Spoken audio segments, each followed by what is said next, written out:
In the bustling town of Henan, beneath a starlit sky, the streets glowed with the warm red light of lanterns. Laughter filled the air as people enjoyed the night. Yet their attention was drawn to a curious sight in the center of the crowd.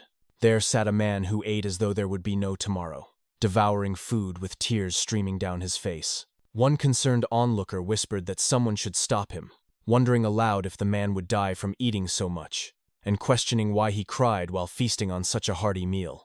Another bystander shook his head knowingly. He explained that this was likely the first time the newcomer had seen him, for the man was well known throughout Henan. The newcomer guessed that the man was famous for his striking appearance, but the seasoned local scoffed. He told him that a true merchant should know better than to judge people only by their looks. With a sharper tone, he added that the man clearly had much to learn. He explained that although the newcomer was not from the area, he must have at least heard of the unprecedented feat the man before them had achieved. He had unified every merchant union in all of Henan. The newcomer's eyes widened in disbelief. He repeated the words in astonishment, unable to believe that one man had unified every merchant union. The local confirmed it with certainty. He revealed the man's name and title. He was Yong of the Sky Ocean Merchant Union, the grand merchant who had brought every union under one banner. At that moment, a voice cried out behind Yong, pointing directly at Yong. The voice accused him of eating far beyond reason, claiming that while ordinary people ate 3 meals in a day, he consumed 3 days' worth in a single sitting. A woman rushed forward, clutching at his clothes with desperation. She begged him to stop eating, her voice breaking with fear as she reminded him that such gluttony would harm his health. Yong turned his tearful face toward her. His voice trembled as he explained that if he stopped eating, the memories of that nightmarish day would return to haunt him. The woman froze, her grip loosening. With anguish, she asked if he truly intended to live like this until it killed him. Huern could only respond by calling her name, his voice weak and broken. Yanhua. Later that night, the two of them left the town and sat together inside a carriage. Huern removed the jewelry from his body, setting it aside with weary hands. He admitted that all the riches and gaudy jewels felt meaningless now. His indulgence in food and wealth, he confessed, had only been a way to mask a wound that could never heal. The pain of losing people, he reflected, could only be soothed by the presence of others, yet he was still plagued by nightmares of that tragic day. Yonhua looked at him with deep concern, addressing him softly as young master. Huern gave her a small, almost bitter smile, and pointed out that it had been ages since he had become the head of the Sky Ocean Union. Yet, she still called him by the same title instead of head merchant. Yonhua's voice remained steady. No matter how much time had passed, she told him, he would always remain the master of the Tianzhong clan in her heart. Huern's thoughts grew heavy as he studied her face. Only then did he notice the wrinkles that had begun to form. He remembered how she had continued to serve him even after he abandoned his clan and married into another family. To him, she was more than a servant. She was family. Without her, he believed, he would have long since been dead. His memories surged violently. The Tianzhong clan, once flourishing, had met its tragic end. Huern recalled how he had despised his family, and most of all, how he had hated his father. He remembered the cruel words he had spoken in his youth. He had declared that a statue would stand in his place, and if his father ever asked for him, he should be directed to it instead. With those words, he had turned his back on his clan completely. As the eldest son of a martial arts family, his fate should have been different, but he had been effectively sold off to the Sky Ocean Merchant Union through an arranged marriage, and he had not refused. A few years later, the Dabi sect attacked. Huern had watched helplessly as his clan was swallowed by flames. Only then had he realized that, despite all the hatred he bore toward his father, he had loved him just as deeply. In his memory, his younger self smashed his head against the statue that had once mocked his father's authority, bleeding as Yonhua rushed forward, begging him to stop before he killed himself. Back in the present, inside the carriage, Huern spoke with a new resolve. He declared that from now on, he would change. He promised to repair the relationship with his wife and vowed to shed his excess weight. He smiled widely, scratching the back of his head in embarrassment, admitting that he worried how cold his wife might be toward him, but insisted he would serve his family from now on. He reminded Yonhua once more that she was like family to him. Yonhua's eyes softened with relief. She began to reply, telling him that she would continue to stand by his side, but before she could finish, Disaster struck. The body of an old man suddenly crashed through the carriage, slamming into her with such violent force that she was killed instantly. The blow was so powerful that even Heir himself was thrown outside. The old man, bloodied and broken, landed on his feet and braced himself against a tree, coughing blood. He muttered bitterly that his organs were in tatters. Almost immediately, a group of masked men rushed into the scene. One of them lunged at the old man with a blade, but the old man caught it with his bare hand, stopping it from cutting into him. The masked assailant coldly reminded him that he had been warned there was no escape. The old man roared back in fury, demanding to know how they dared betray him. Before he could finish, several more blades stabbed into his body. One of the masked men sneered that this was the end of the almighty demonic master. He mockingly bade him farewell, calling him "Dear Master." The old man's voice grew heavy with rage. He cursed them, swearing vengeance on the Blood Demon Castle, promising that if he failed to grind them down and drink their blood, he would not be worthy of his name as the demonic master. His fury erupted in a surge of red aura that sent the masked men flying. Meanwhile, Heir, injured and groaning on the ground, tried to rise. His eyes caught sight of Yonhwa's lifeless body lying in a pool of blood. Panic overtook him. He stumbled forward, screaming her name, and lifted her into his lap, his tears spilling freely. His anguished cry tore through the night as he cursed his stroke of misfortune. The old man, still barely alive, staggered away but collapsed to his knees. His breath was shallow as he admitted to himself that he needed a new body before his heart stopped. He muttered that he must use the spirit possession technique, though his voice trembled with doubt. Was this where his journey would end? A chilling voice interrupted his despair. Heir, blinded by grief and fury, shouted at the old man. He accused him of dragging Yonhwa into this mess, of fighting here and causing her death. He demanded an answer, his hands shaking as he grabbed the old man by the collar. His voice cracked as he screamed that his family had just been taken from him. The old man's lips moved faintly. He told him he should not. With sudden speed, he struck Heir's pressure point with his left hand. Heir gasped in shock, realizing what had happened as his body went limp. He collapsed to the ground, whispering in disbelief that he could no longer move. The old man walked slowly toward him, his voice rough yet mocking. He told Heir that he should not treat an injured old man so harshly. Heir's inner voice cursed himself.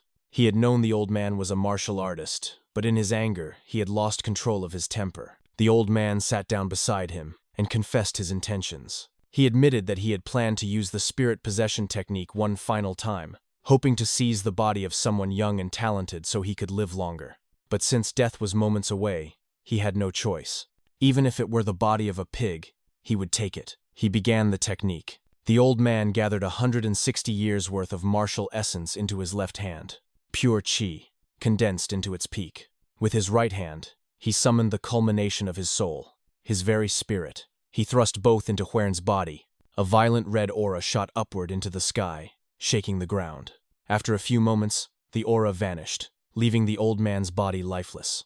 Heir's body twitched, then sat upright, shoving the corpse away. He raised his hand, flexing it in disbelief, before a twisted smile crept across his face. His eyes glowed with a sinister light as he whispered that he had succeeded. But suddenly, his expression faltered. His body began to resist. Inside him, two voices clashed. The old man's spirit muttered in frustration that Heir should already have been suppressed by his immense chi and spiritual power. Yet, Heir's own spirit roared back, refusing to yield. He swore he could not die like this. He had to survive. He had to avenge his clan. The two spirits collided violently, battling for control. Heir's spirit began to crumble under the strain. The old man mocked him, saying that although his will was surprising, it was ultimately futile. Heir gasped that his consciousness was fading away. Outside the struggle within, one of the masked men had returned. He approached the possessed body and sneered.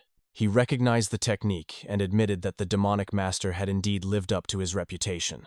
The demons of the three heavens had revered him for a reason, but he declared that his parasitic life would end here.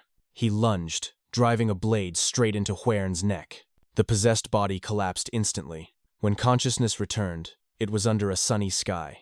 A man groaned, clutching his head, muttering that it felt like it was about to split. He opened his eyes slowly, confused about where he was. Looking around the room, he realized he was in an apothecary. His throat burned with thirst, and he grabbed a cup to drink. The liquid was bitter, unmistakably medicine. As he lowered the cup, he noticed his hand. His eyes widened. He stared at it for a long moment, before suddenly shouting loud enough to shake the building, shattering the cup. He looked down at his hands in disbelief, asking what was wrong with them. A young woman rushed into the room, startled by the sound. She called out to him as, "Young master," asking if he was all right, worried that something had broken. The man immediately stood and grabbed her shoulders with urgency. He stared into her face and asked in shock if she was Yeonhwa, demanding to know why she looked younger. Yeonhwa sighed softly and reminded him that he must have had another nightmare. His mind raced. Could this truly be a dream? But when he stepped on the shards of the broken cup, the pain seared through him too vividly. His eyes widened. The pain felt real. Could it be that this was not a dream at all? He rushed outside, despite Yeonhwa's frantic protests that he should not move with a wounded foot. He approached a statue, trembling as he raised his hand toward it. His memory surged violently, his younger self, headbutting that very statue in defiance of his father. Tears streamed down his face as he whispered Yeonhwa's name. He asked her when this statue had been placed. She blinked in confusion, then replied that it had been 5 days ago. His chest heaved as he repeated her words in disbelief. 5 days? He muttered that he would find out for himself. He lowered his head and smashed it into the statue with full force, breaking it apart. Gasps erupted around him as everyone, including Yeonhwa, shouted his name in shock. Blood trickled down his forehead, but his teeth were clenched with fierce determination. This was no dream. Somehow, impossibly, he was back in the past. He realized then that he had 3 years before the day the Tianzhong clan would fall. His voice shook with resolve as he swore to protect his people and his clan at all costs. The man who made this vow was none other than Yong. The Tianzhong clan was a once proud martial clan that had lived near Tianzhong Mountain in Henan for generations. Many households had taken the mountain's name as their own throughout history, but it was the Yong clan that managed to unify them all. Back then, people across Henan called them the Tianzhong Yong clan. Those who remembered those times still spoke of their glory, but those days had long since passed. The clan's reputation had fallen, and no one praised them anymore. Now they were known simply as the Tianzhong clan. Inside the main hall, Yong, the current clan head, sat drinking tea with a weary expression.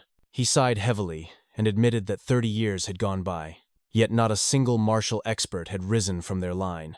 After Elder Yong Gosang, once known as the Supreme Dragon of Henan, their clan had become nothing but a shadow of its former glory. Even the people now looked down on them. He confessed with bitterness that it was a truth they could not deny. His wife poured tea into his cup and tried to console him. She said that they should put their hopes in Hwarin, praying that he would recover and someday lead the clan into a better future. Bayang shook his head. He reminded her that she knew how much Hwarin hated him. Everything he had done had been out of consideration, yet his son saw it as nothing but cruelty. He blamed himself, believing it was his fault for remarrying too quickly after his first wife's death. He admitted he had not even properly grieved for her before bringing another woman into the household. His wife gave him a gentle smile and told him that perhaps all they needed was patience, that Hwarin might simply need more time. Biyang frowned and confessed that he had thought the same thing at first, but the rift between them only seemed to grow deeper as the years went by. Just 5 days ago, when he went to see his son, Hwarin had placed a statue in the garden and told him to pretend that the statue was him instead. With a bitter laugh, he apologized to his wife, saying that he was complaining too much. At that moment, Yeonhwa came running toward them in a panic. Her eyes were wet with tears as she cried out for the clan head. Biyang was startled by her sudden appearance and asked why she was in such a hurry. Yeonhwa struggled to catch her breath as she tried to speak, tears streaming down her face. Biyang snapped at her to stop crying and explain clearly what was wrong. Through her sobs, she revealed that young Master Hwarin had hurt himself and had fallen unconscious. Both Biyang and his wife froze in shock at the news. The clan head's eyes widened as he exclaimed in disbelief. Back at Hwarin's quarters, the young man lay unconscious on his bed. Beads of sweat dripped from his forehead as he tossed in the grip of a dream. In his dream, he found himself standing near a beautiful waterfall. A younger version of himself was laughing happily as he splashed in the water, while his real mother sat nearby, watching him with a smile. She called out softly, asking if he liked the cascading rapids of the waterfall that much. Hwarin, as a child, shouted back joyfully that he did. He showed her the koi fish swimming everywhere, then proudly held up a massive fish he had caught. He beamed and cried out for his mother to look at how big it was. But as soon as he turned to her, his expression collapsed. She was no longer sitting upright. She had collapsed to the ground. The scene shifted, and now he was in her room. She lay pale and frail on the bed, her breathing weak. Tears streamed down the boy's face. She reached out to him gently and told him to come closer. She apologized, saying she could not accompany him to the waterfall anymore to catch koi fish. Hwarin buried his face in her chest, sobbing, calling her mom. She stroked him weakly, whispering that she was fine and begging him to stop crying. But suddenly, her voice grew twisted and deep. It ordered him to stop his damn tears, calling him a weakling. Her soft features shifted and twisted into something monstrous. In her place stood a demonic old man, his face filled with cruelty and a sinister smile twisting across his mouth. He declared that he would take Hwarin's head as a trophy. Then, with his sharp teeth bared, he opened his mouth impossibly wide. The boy screamed in terror, his voice echoing as he shouted for help. With a gasp, Hwarin jolted awake from the nightmare. He sat up immediately. As he panted heavily, he glanced around the room, still shaken, and realized where he was. The surroundings were familiar but also strangely foreign. He recognized it as his room from when he had been younger. As his breathing slowed, a thought crept into his mind. If this was truly his old room, then it meant he had really gone back to the past. It was the time when he had hated his father, when he had cut himself off from his family, and when the clan had eventually fallen to ruin. But now, if he truly had returned to this time, then perhaps he could stop all of that from happening. He clenched his lips with determination, vowing that he could change the fate of his father, his family, and the clan since he knew what the future held. Just then, a burning heat surged inside his body. His eyes widened as the sensation spread. Outside, a group of attendants whispered among themselves about what had happened recently. One said that young Master Hwarin had destroyed a statue by headbutting it. Another scoffed, saying that it was impossible since Hwarin had always been frail and bedridden, never even learning martial arts. Yet another swore he had seen it herself. Their murmurs grew anxious, with one insisting that he must have been possessed. Suddenly, the door to Hwarin's quarters slammed open. The women gasped when they saw him trembling inside. One tried to speak, stammering as she called him young master, but her words faltered. Inside, Hwarin clutched his head and stomach as his body twitched uncontrollably. His inner thoughts raced in panic. Something was wrong. His body burned with heat, and the energy surged from his lower dantian like wildfire. His eyes widened in horror as the thought formed in his mind he needed a woman. The realization horrified him. The energy was overwhelming, surging with uncontrollable yang power. He cursed inwardly. This was the demonic old man's energy. It was too much. If he did not do something about it, he would lose control. His body twitched violently, the heat spreading further. He thought desperately that if he did not restrain himself soon, he might do something he would regret. Without another thought, he bolted past the attendants and ran outside. The attendants gasped in shock, exclaiming that it was still freezing cold outside. Their young master was barely clothed and should not be running around like that. If anything happened to him, they would be the ones held responsible. But Hwarin did not stop. He kept running, his body trembling with heat, until he finally reached the bamboo forest. He gritted his teeth, forcing himself forward. If he did nothing, the old man's energy would consume him entirely. He finally arrived at a familiar place, the waterfall. Without hesitation, he leapt into the rushing water. Steam rose instantly from his body as the cold water clashed against the burning heat inside him. Relief spread across his face as he let out a shaky smile. Inwardly, he thanked the heavens. He was saved. But a voice suddenly pierced the air. Hwarin! His eyes widened when he turned. It was his father, Yong, rushing toward him. Father? Hwarin whispered in disbelief. Yong entered the water, his face pale with fear. He grabbed his son and held him tightly, tears streaming down his face. He shouted at him, asking if he had truly wanted to die. He reminded him that even if he hated him, he should not throw his life away like this, not on such a freezing day. His eyes searched Hwarin's forehead desperately, asking if he was all right after injuring himself. For a moment, Hwarin stayed silent. Inside, his heart trembled. He had missed his father more than he could admit, but he could not suddenly act affectionate or everyone would find it strange. For now, he decided, he would simply try to get closer to him naturally, step by step. Slowly, he wrapped his arms tightly around his father. His eyes burned with emotion as his inner voice whispered that he was truly back. If this were a dream, he wished to never wake up. If this was an illusion, he prayed he would never open his eyes. 3 months passed. On a quiet afternoon, Hwarin sat with his younger half-brother, Yong Kijun, on a wooden dock as they fished together. Kijun chuckled and teased that he was going to win their bet. Hwarin laughed along, asking if Kijun had been fishing all his life to be this confident. Inwardly, Hwarin reflected on how different things had become. Over the past 3 months, he had grown much closer to his family. In his previous life, he had never even spoken much to Kijun. He remembered clearly that his younger brother had once trained in the clan's secret martial technique, but later suffered from chi blockage. After that, Kijun had been unable to progress further, and the Tianzhong clan had lost much of its influence. Eventually, they had become nothing more than a branch of the Yuchi clan. At that time, Hwarin had already become a son-in-law of the Sky Ocean Merchant Union, and had been too busy. By the time he learned of it all, it was already too late. Kijun's voice pulled him back from his thoughts. The boy asked if it was really all right for Hwarin to have stopped taking the medicine he had been prescribed. Hwarin replied casually that those medicines were what had made him fat. Kijun tilted his head in confusion. "When were you ever fat?" he asked innocently. Startled, Hwarin stammered and quickly corrected himself, saying that he only meant he might become fat if he kept drinking them. Kijun grinned and showed him the fish he had caught in his basket.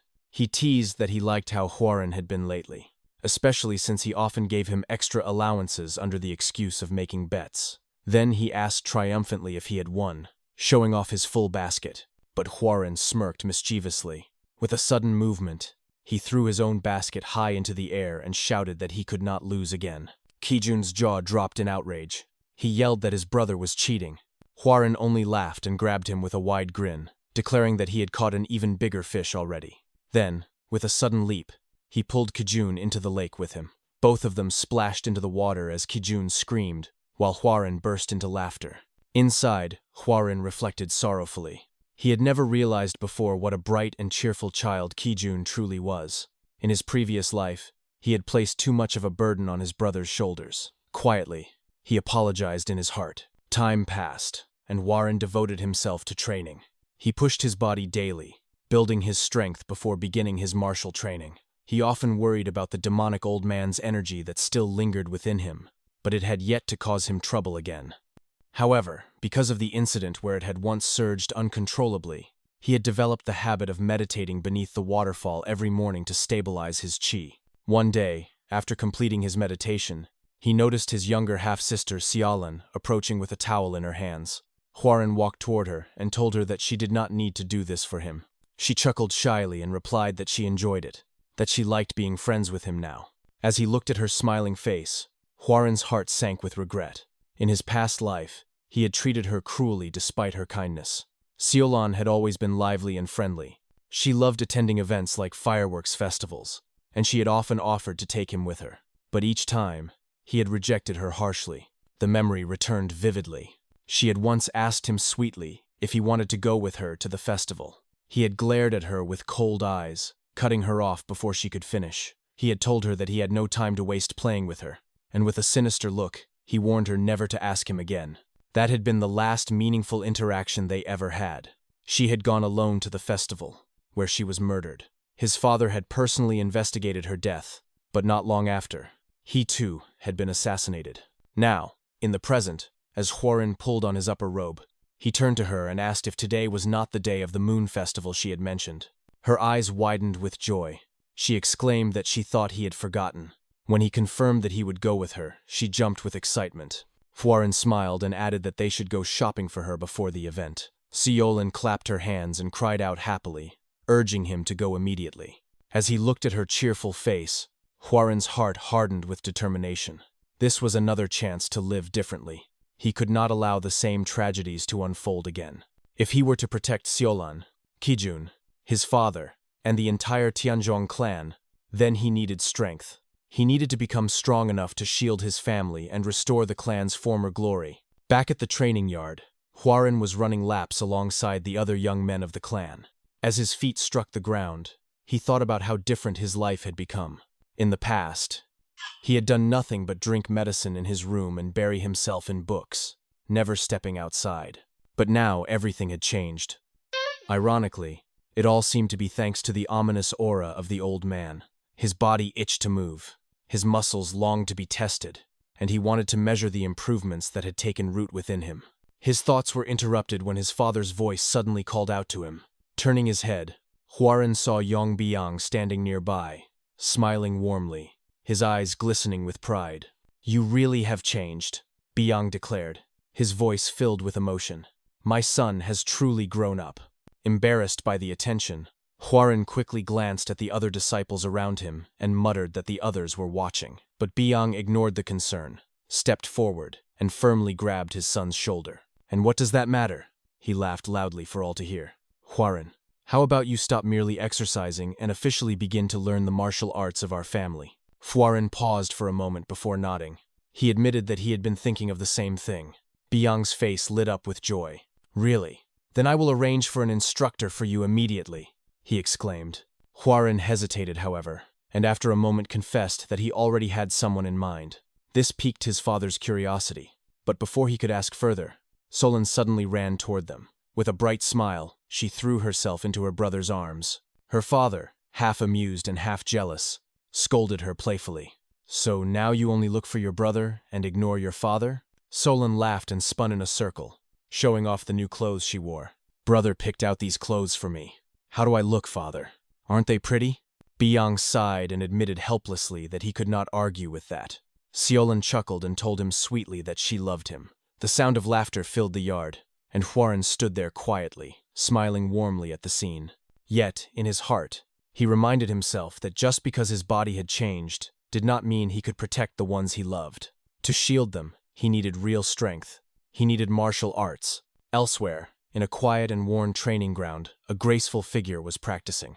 A fine lady moved with elegance as her sword cut smoothly through the air, each strike flowing like water. When she noticed someone approach, she paused and turned. "What brings you to this place, young Master Yong?" she asked coolly. This fine shit was Mo Byung, known as the Dragon Flower Sword. Hwarin greeted her with a smile, admitting that it had been a long time since they had spoken. He explained that he had something to ask of her. His tone was awkward, as if uncertain how to begin. Byung studied him carefully. She thought to herself that the rumors about his recovery must be true. She had never spoken to this twisted young man before, and she could not imagine what kind of request he might bring. When she asked him directly what he meant, Hwarin surprised her. Bowing deeply and speaking with a firm voice, he declared, "I wish to learn your sword skills. Please take me in as your disciple." Byung froze in shock. She had heard whispers that he had changed in recent months, and though he did seem different, she wondered whether a man could truly transform so easily. Many endured difficult lives yet remained upright, while Hwarin had once wallowed in hatred, cutting off his ties to both family and clan. After a long pause, she turned away and refused him. Hwarin was stunned. He quickly asked her for the reason. Byung explained calmly that she was too busy investigating the stagnation of the Tianzhong clan's secret arts to take on a disciple. As she walked away, she apologized silently in her heart. She did not believe people could change so suddenly. Hwarin's chest tightened at her rejection. He thought bitterly that she must still consider him pathetic. In the past, Mo Byung had rarely interacted with others, and even within the clan, not many understood her true skill. Yet Hwarin, who had lived that future once before, knew her strength better than anyone. The depth of her martial ability far exceeded anyone else in the clan. In desperation, he fell to his knees before her. Byung spun back and shouted furiously, demanding to know why the eldest son of the clan would abase himself so over such a trivial matter. But Hwarin murmured quietly at first, then raised his voice. "No, this is not an insignificant matter to me." He thought back on the past he had lived. Mo Byung had been the one who contributed the most in the battle against the Dabi sect. For her valor, she was given the title Dragon Blood Flower, a name not meant for a woman, but she had accepted it and fought on.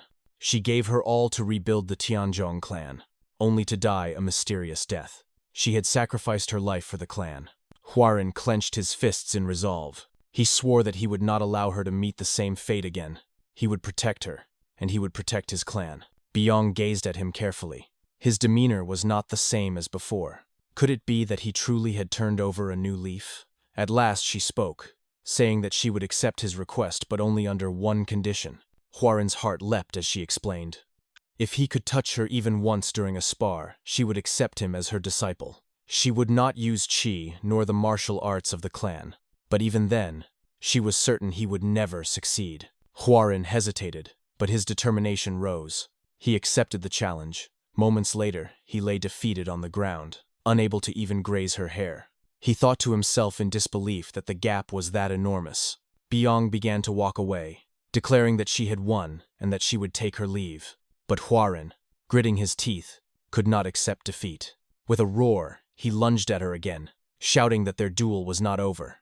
She easily deflected him, striking him down each time he tried to rise. With each word he spoke, she struck him again, reminding him of his weakness. At last, he collapsed fully, though he still clutched his sword. She looked down at him and admitted that his effort was commendable. As she turned to leave, something unexpected surged within him. A sudden aura flared from his body, crimson and wild. Yong stopped instantly, startled. "Red aura?" she gasped. "That is not the martial art of the Tianzhong clan. Just what is that?" Alarmed, she shouted for him to come back to his senses, but Huaren did not respond. In a blink, he was standing directly in front of her, his wooden sword raised for another strike. She barely managed to dodge, her eyes widening in shock. His speed had grown terrifying. Again he struck, and again she evaded, but the relentless pressure forced her back toward the wall. Realizing the danger, she decided she had no choice but to counter him seriously. She drew her blade and began to summon her technique. She prepared to unleash the first form of the Soaring Dragon Emperor sword, but before she could strike, Huaren's wooden sword brushed against her hair. Yong froze in disbelief. Huaren, grinning weakly through exhaustion, declared, "I touched you. Dragonflower sword." "No, Master Mo Yong." Then he collapsed unconscious at her feet. Yong stood stunned, unable to believe what had just occurred. She turned toward the wall behind her, where she saw the damage his wooden sword had left. The wall was smashed and broken by sheer force. Her eyes widened further as she whispered in shock, "Just what was that?" A few days passed, and Huaren continued to practice his sword techniques with relentless focus. His body glistened with sweat, each breath heavy as he swung the blade through the air. From a short distance away, Mo Yong silently observed him. Her sharp eyes traced every movement, and in her heart, she marveled at what she saw. She thought that she had not expected the young master to possess this much talent. In just a few days, he had already learned the forms of the Soaring Dragon Emperor sword and the Azure Bamboo sword. Once, he had seemed to have no martial talent at all, yet now he handled the forms with startling ease. When Huaren finally lowered his weapon, gasping for breath, he turned to her and asked eagerly how he had done. Yong's tone remained firm as she answered that although he had not yet awakened to the true secrets of the techniques, he was already using both swords without any visible flaw. Considering how little time he had been practicing, his achievement was excellent. Huaren chuckled lightly, brushing off her words and saying that she praised him too much. Her gaze suddenly sharpened, however, and she fixed him with a serious look. She remarked that his progress was unbelievable, that she could hardly reconcile the image of him now with the sickly young master who had once been bedridden. His speed in learning was remarkable, and she admitted bluntly that he was incredible. Then her expression darkened as she recalled the red aura she had seen from him before. Huaren scratched the back of his head awkwardly and insisted once again that he did not remember what had happened. He explained that he had suffered so many blows from her during their spar that he could not recall anything clearly. He added playfully that only she would treat the eldest son of the clan so harshly with her dragonflower sword. But Mo Yong did not laugh. She remained stern and silent for a long moment before finally turning away. She told him that since he refused to answer, she would not pry further. However, she reminded him that she was still responsible as one who served the Tianzhong clan, and for that reason, she would observe every moment of his life. Huaren smiled awkwardly and admitted that it sounded a little frightening. That night, alone in his dimly lit chamber, Huaren sat at his desk with martial arts manuals spread before him. His candlelight flickered as he pored over every word, his mind racing with thoughts. After wielding both the Soaring Dragon Emperor sword and the Azure Bamboo sword, he could feel it clearly. The martial arts of the Tianzhong clan were incomplete. He reasoned that it was inevitable, since their roots had not been purely orthodox. In his mind, he traced the origins of their clan's art. Long ago, the progenitor of the Tianzhong clan had been a wandering martial artist seeking justice in Henan. He had obtained the demonic arts from the master of the hidden saint cult, which was neither fully orthodox nor truly demonic. Though he had studied demonic techniques, the progenitor had worked tirelessly to reshape them, transforming the arts into the soaring dragon sword and the azure bamboo sword while striving to remain on the path of justice. The power of those arts had been reduced in the process, yet they still produced the greatest swordsman in Henan at that time. But the truth remained. Using demonic martial arts alongside orthodox cultivation left the system incomplete. The progenitor had reached a peak, but not the supreme peak. To prevent unrest, he had hidden the true origins of the martial arts, and over the ages, that truth had been buried. But now it resurfaced, casting its shadow over the Tianzhong clan. The realization thrilled Huaren. He smirked widely, clenched his fists, and thought to himself that he alone could complete these unstable and incomplete martial arts. Only he, someone who had experienced the future, possessed the knowledge to do so. The next day, Huaren sat with his father and stepmother in the garden, sharing tea as sunlight filtered through the trees. Calmly, he announced his intention to visit the Jaegal clan. His father looked up in mild surprise and asked what business he had there. Huaren explained that since he had recovered his health by learning martial arts, he believed it was proper to visit the Jaegal clan and pay his respects, especially as someone who had been arranged to marry one of their daughters even before his birth. Yong leaned back with a thoughtful sigh. He agreed, remarking that time truly flew quickly. It had been decided long ago that Huaren would wed into the Jaegal clan. He recalled that the daughter's name was Jaegal Yong. When Huaren confirmed it, Biyang smiled warmly, saying that he had been close friends with Jaegal Yugyol and that his friend would be delighted to see Huaren. He had heard that Yong was an incredible beauty. Then he asked his son when he intended to leave. Before Huaren could answer, his stepmother objected. She insisted that he had only just recovered, and that it would be better for him to rest longer. Biyang, however, laughed heartily and countered that his son was of age now. He explained that traveling and meeting friends were part of a young man's life, recalling how he himself had met Jaegal Yugyol at around the same age. Reluctantly, his wife relented, though she added sternly that Huaren must be careful. The journey would take more than a month, and so he would need a reliable bodyguard. A few days later, Huaren met again with Mo Biyang, who was looking at him with a faintly irritated expression. He greeted her happily, but his curiosity rose when he noticed the two unfamiliar men standing behind her. He asked who they were. The two men approached slowly, circling him as they examined his physique. One of them muttered in surprise, while the other commented that, though his frame was not large, his body was flexible. They remarked together that the rumors of him practicing martial arts were true, and that he truly seemed different from before. Huaren quickly recognized them as the rising ghost blades, Hongwook and Namwook. He bowed slightly and said it was an honor to meet them. One of the men laughed and assured him cheerfully that he and the dragon flower sword would do everything in their power to protect him. The other tilted his head and noted that Huaren's body had potential for more strength. Huaren thought privately that they looked like muscleheads, but he also knew their skill was real. The rising ghost blades specialized in the technique known as Ghost Blade, and his father had clearly gone to great effort to select them as his protectors. When the time came to plan their departure, Huaren gathered them and declared that he would be the one to designate their path. He asked only that they follow without question. Jungwook met his eyes for a long moment before nodding firmly and answering that, of course, he would obey. With their agreement sealed, Huaren prepared to leave. Before departing, he went to say farewell to his family. Solon burst into tears as she clung to him, asking if he truly needed to go. He gently patted her head and promised that when he returned, he would take her to the festival. She asked if he meant it, and he smiled, assuring her that he did. He then turned to Kijong, gripped his shoulder, and told him to protect Seolan and the rest of the family in his absence. Kijong looked up at him in surprise, thinking that his brother seemed taller than ever before, then answered with determination that he would guard their family with his life. Finally, Huaren bowed to his parents, saying his farewell and preparing to mount his horse. Just as he was about to depart, a cry rang out.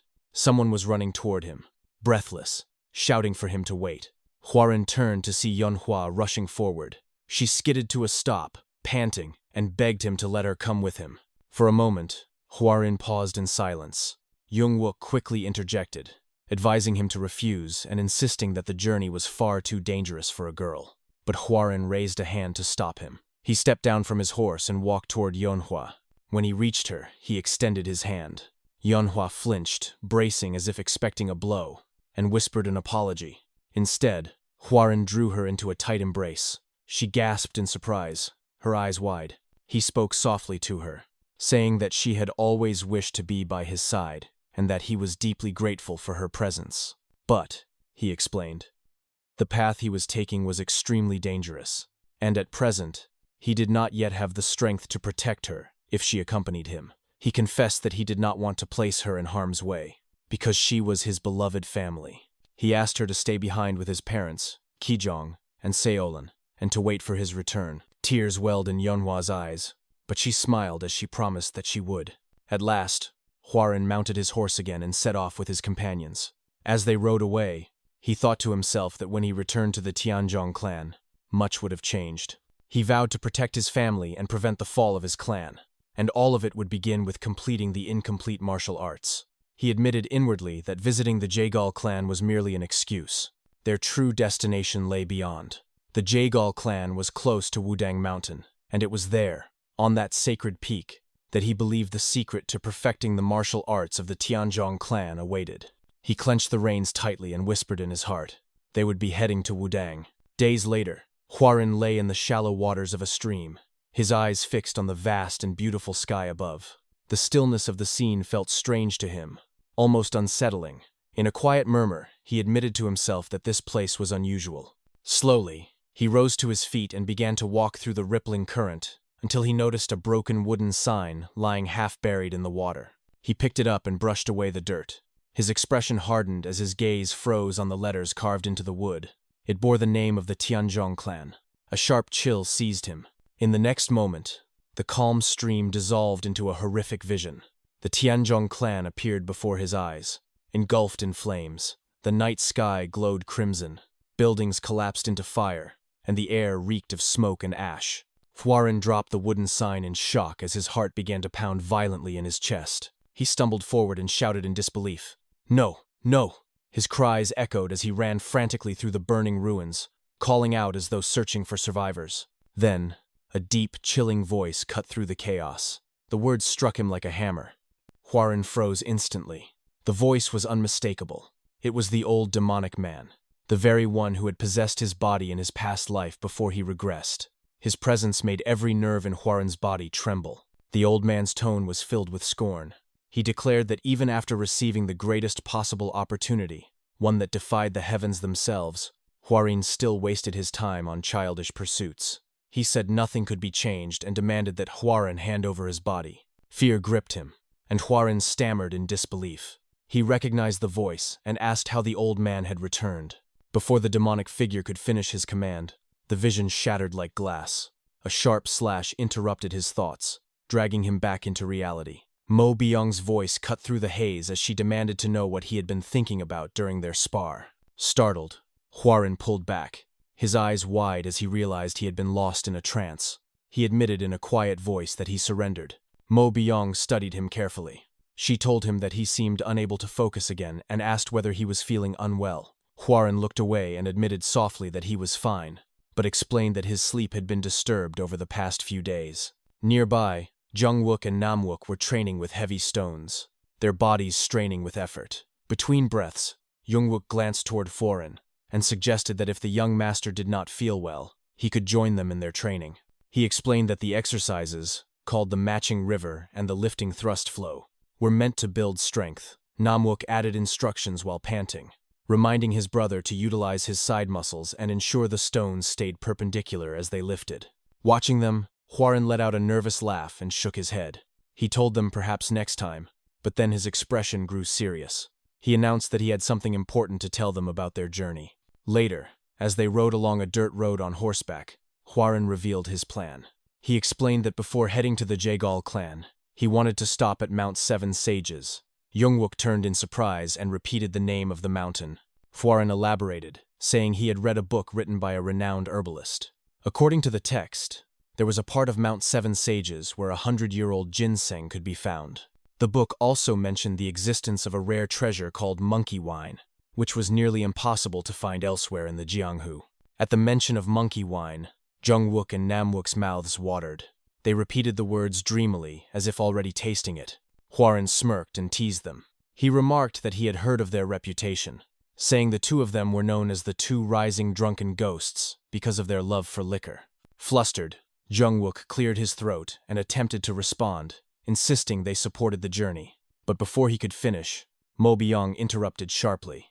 Her tone was stern, as she reminded Hwarin that Mount Seven Sages lay near the territories of demonic sects. For an orthodox clan like the Tianzhong to go there, she warned, could invite disaster. Hwarin countered her calmly. He asked how anyone would know they belonged to the Tianzhong clan. If they were caught, he reasoned, they could claim to be from some other group. Mo Byung grew furious. She demanded to know how the heir of the Tianzhong clan could speak so lightly of such dishonor. She argued that the pride of their clan was not something to be discarded. But Hwarin cut her off coldly. He asked if pride was really so important when survival was at stake. If a great enemy demanded his origin, he said, he would not hesitate to claim allegiance to a demonic sect if it meant surviving. Jungwook stepped in and supported Hwarin's reasoning. He argued that there was no reason for an orthodox sect to fear demonic ones and insisted that following the young master's judgment was the wiser choice. Mo Byung accused them of being motivated only by their eagerness for monkey wine. Hwarin, exaggerating his sincerity, placed a hand on his chest. He claimed his true intention was to bring ginseng back for his parents, confessing he had caused them much trouble in the past and wished to make amends. Mo Byung faltered at his words, her anger softening. After a pause, she reluctantly agreed. If he insisted, she said, then they would head to Mount Seven Sages. Relieved, Hwarin thanked them all and told the group they should make preparations at a nearby inn. But deep inside, his lips twisted into a sly grin. He admitted to himself that he had lied. There was no ginseng or monkey wine waiting at Mount Seven Sages. What truly awaited was something far more valuable, the demonic poison stone flower. He recalled its nature clearly. There were places where poisonous insects gathered to die when their time came. Over centuries, their venom pooled and hardened into a crystal of poison. When a seed fell upon such a crystal, it sprouted into a flower imbued with venom and demonic energy. This was the demonic poison stone flower, and according to what he knew, it was hidden somewhere within Mount Seven Sages.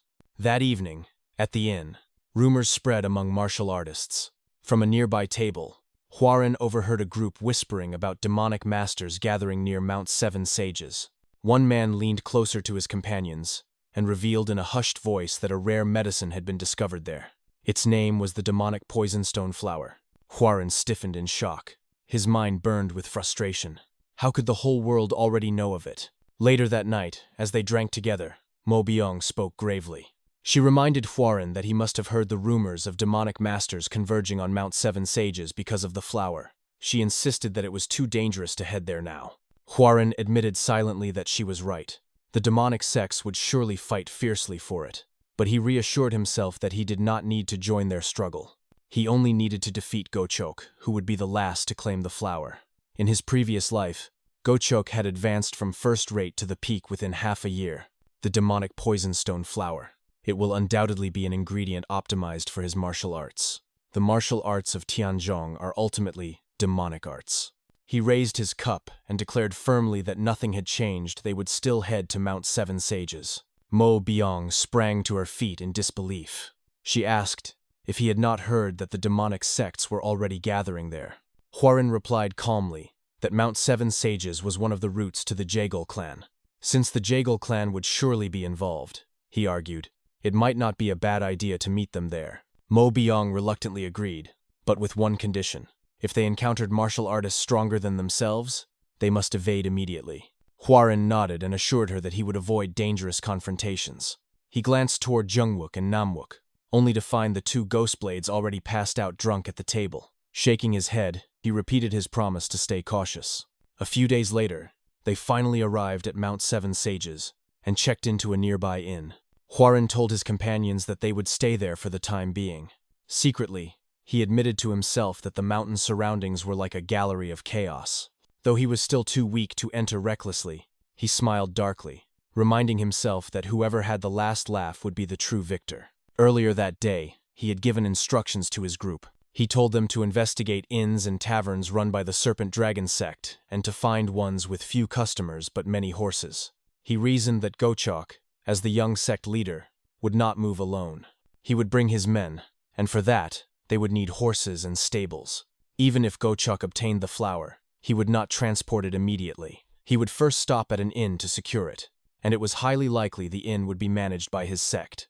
If such a place could be identified, Hwoaran thought, they could intercept Gochok before the flower was hidden away. In the past, Gochok had been the one to claim it, but this time, Hwoaran intended to take it for himself. Later that day, Hwoaran and Jungwook stood on a balcony, watching the street below.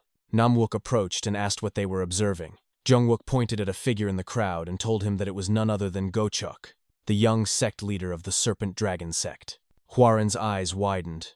He thought to himself that Gochok should already be at Mount Seven Sages fighting for the flower. Why was he here instead? In the distance, one of Gochok's men leaned close and whispered something into his ear. Hwoaran strained to listen but could not make out the words. He cursed in irritation. Suddenly, Gochok's eyes widened, and his voice thundered across the street. He barked orders to his men, demanding that the Serpent Dragon 8 swords and the Serpent Dragon slashers be gathered immediately to give chase. Even Jungwook was startled by his commanding tone. He explained to Hwoaran that those were the two strongest forces of the Serpent Dragon sect. Gochok had shouted with such force that even he had heard it clearly. Hwoaran's expression narrowed. If something urgent had just occurred, it meant there might be new opportunities. The chances of him obtaining the demonic poison stone flower had just increased.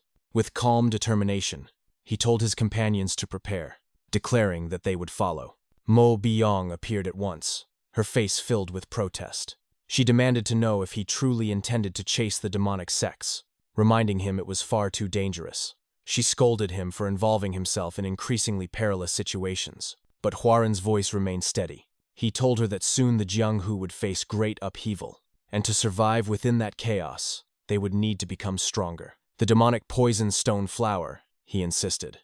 Mo Byong cut him off sharply. She argued that the Jianghu was at peace, and that they were not so weak as to rely on poisonous herbs for security. Hwoaran's voice turned cold. He declared that she was wrong. They were weak. He asked if she truly lacked desire for the flower, and answered for her. Of course not. No martial artist could resist such a treasure. The truth was that they were simply too weak to participate in the struggle openly. He then spoke of his dream. He vowed to obtain the flower, grow stronger, and protect their clan from outside threats. Stepping closer, he fixed her with a piercing gaze. If she truly believed in him, the heir of their clan, then she should follow his command. Mo Byong stepped back, shocked by the determination in his voice. She admitted silently that the young master, who once could barely manage himself, now stood before her with a resolve she had never seen.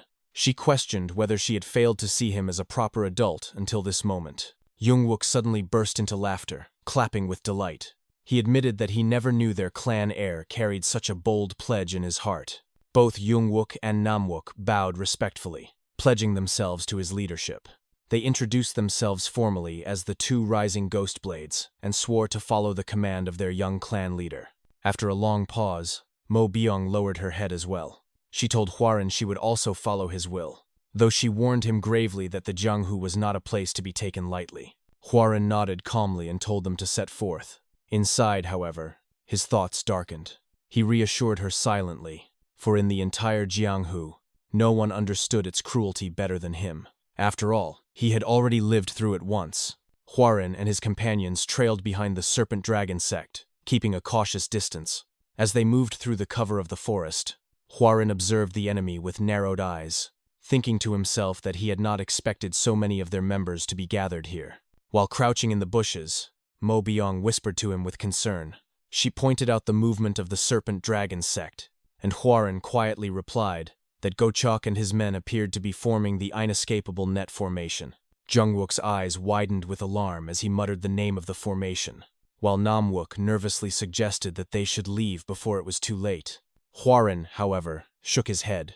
He explained that the main squad of the Serpent Dragon sect had not yet made their move, and that they would likely act only once they spotted someone suspicious or the person carrying the miracle medicine. For now, they needed to remain patient and wait for the right timing. Moments later, a loud commotion erupted in the distance where the Serpent Dragon sect was stationed. Huaren listened carefully and concluded that the enemy had found the person carrying the miracle medicine. He quickly instructed his group to move closer to the riverbank instead. When Namwook asked why, Huaren explained that a person on the run would more likely escape toward the water than into the dense forest. He also pointed out that the shouting from the Serpent Dragon sect had ceased, which meant they were closing in on their target. He reminded the others to be as stealthy as possible from this point onward.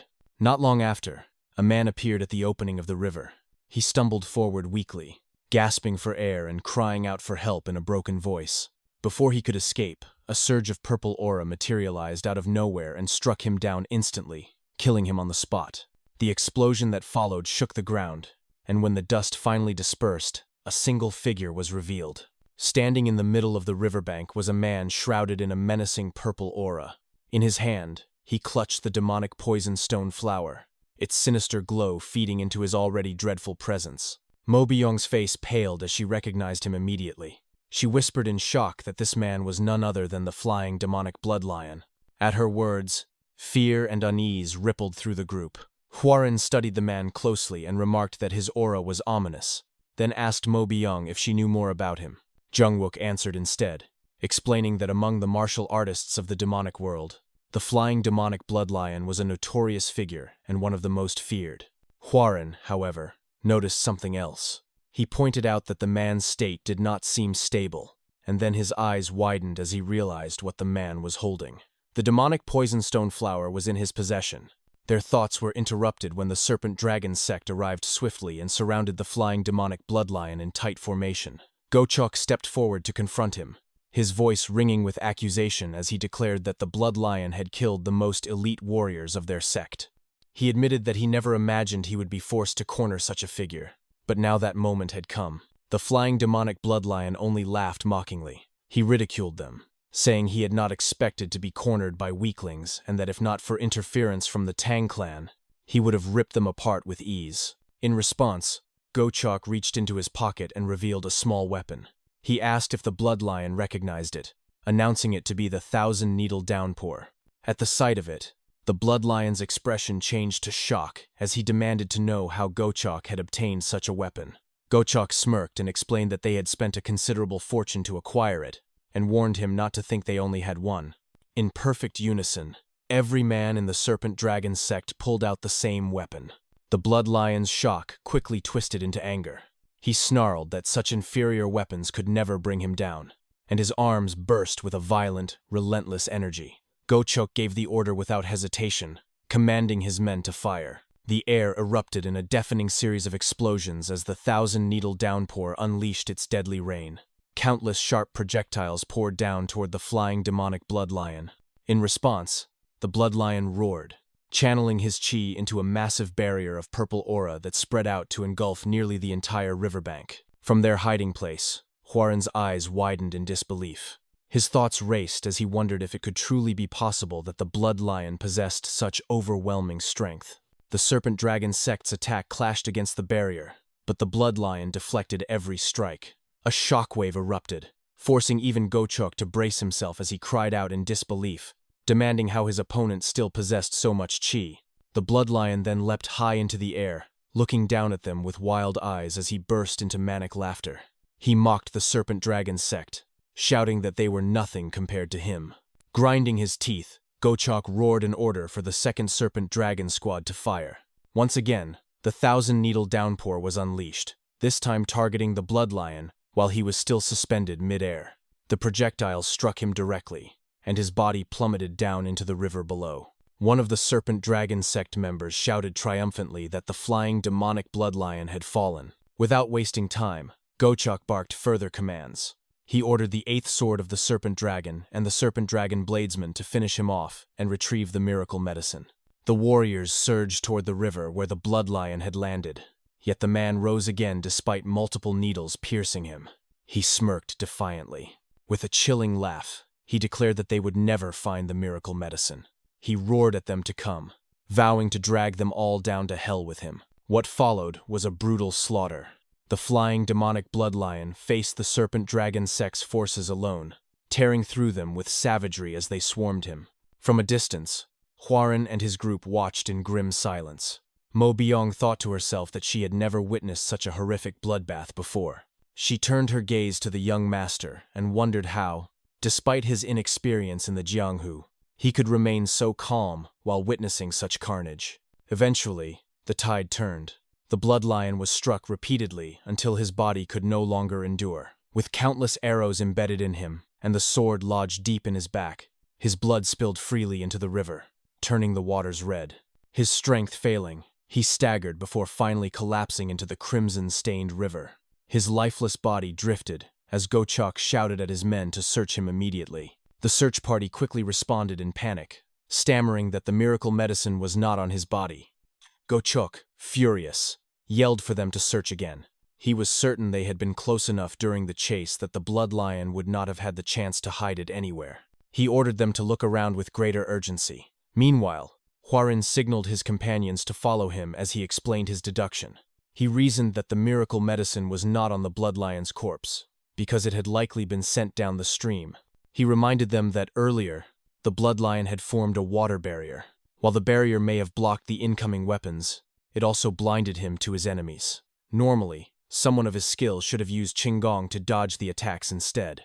Hwarin concluded that the only reason the blood lion had chosen that tactic was so he could release the miracle medicine into the current, ensuring that he could retrieve it later. Before they could discuss further, a loud noise echoed nearby. Hwarin urged his companions to move quickly, warning that the serpent dragon sect would soon realize the same conclusion. At the end of the river, Hwarin and his group finally arrived. There, floating in the water, was the very flower they had been searching for. Hwarin immediately reached for it, exclaiming that it was indeed the demonic poison stone flower. Before storing it away, he pulled out a vial of poison from his pocket, along with a small container. Searching the area, he plucked an ordinary flower and poured the poison over it. Before their eyes, the flower transformed, taking on the exact appearance of the demonic poison stone flower. Mo Byong stared at him in shock and remarked that it was not proper for an orthodox martial artist to carry poison. Hwarin calmly explained that poison was a useful tool. He placed the fake flower inside the container and said that while it might not fool the demonic sects for long, it would deceive them long enough for the group to escape with the real one. Jungwook muttered in amazement, remarking that obtaining the flower had been far too easy. He compared their fortune to the men who had just fought with their lives for it, admitting that he never imagined they would be the ones to secure it by simply trailing behind. Hwarin only smiled faintly and said that they had merely been lucky before instructing the group to leave quickly. Just as he tightened his grip around the container, it suddenly vanished from his hand. The group froze in shock as a familiar figure appeared before them. The flying demonic blood lion, his body battered and drenched in blood, stood tall once again. His chilling voice echoed as he declared that the demonic poison stone flower belonged to him. Mo Byong suddenly rushed toward Hwarin, her voice breaking with panic as she called out for the young clan leader. Hwarin, however, stood frozen in shock. His mind raced as he realized that the man before them was truly the flying demonic blood lion. His thoughts stammered in disbelief, for the serpent dragon sect should have already finished him. Before he could react further, the blood lion lunged without warning, striking Hwarin with such force that he was sent flying through the air. The blood lion caught the container in his hand, crushing it instantly and leaving only the flower intact. His voice thundered with rage as he shouted at Hwarin and his companions, calling them greedy rats who did not know their place. He growled that he had intended to take his time to absorb the flower properly, but circumstances had forced him to burn away his life as true Qi. Since he no longer had that luxury, he declared he would rip apart every human before him and replenish his energy with their blood. As he devoured the demonic poison stone flower in one swift motion, a menacing and relentless aura exploded from his body, pressing down on everyone present. Mo Byong froze where she stood. Her entire body trembled, and her clothes were soaked in cold sweat. Her thoughts screamed in terror as she admitted to herself that this was the first time she had ever faced an opponent so overwhelmingly powerful. At this rate, she was certain that she would die here. At that moment, Namwook and Jungwook stepped forward calmly, their demeanor entirely different from hers. Namwook spoke first, saying that ever since his birth, he had always acted before thinking, which was how he had earned the title of Ghostblade. Together, the brothers announced themselves as the two rising Ghostblades, warriors of the Tianzhong clan, and vowed to protect their young leader, even if it meant standing against the demonic monster before them. They declared their intent to defeat the flying demonic blood lion. Mo Byung cried out, her voice cracking as she tried to stop them. She pleaded that he was far too strong and warned that they would surely die if they tried. Jung-wook cut her off, his tone sharp and steady. He told her to do what needed to be done, calling her by her title, the Dragon Flower Sword. Namwook turned to her with a faint smirk and reminded her that their enemy had just consumed poison. Her eyes widened as the memory struck her. She thought back to what Hwarin had done earlier, when he had secretly swapped the real flower with another that had been laced with poison. The realization strengthened her trembling resolve. Namwook went on to explain that not only was the blood lion gravely wounded, but he had also burned away his life energy as true chi, and now he had poisoned himself on top of that. If they could simply stall him for long enough, they might have a chance. Jung-wook shouted that they would attack first, and the two brothers charged forward with their blades drawn. The blood lion's eyes gleamed with cruel admiration. He admitted that he respected them for not running away, but sneered that their courage was meaningless. With a sudden movement, his arms stretched outward and his aura surged, seizing both Jung-wook and Namwook in its grip. Before the deadly force could crush them, a yellow aura surged in the middle of the battlefield, expanding into the form of a barrier. The blood lion was forced backward by the sudden pressure. Mo Byung had stepped in, her sword flashing as she invoked her technique. Her voice rang as she called out the name of her attack, the Soaring Dragon Emperor Sword. Without pause, she followed it with another strike, unleashing the Heavenly Lightning Ascension.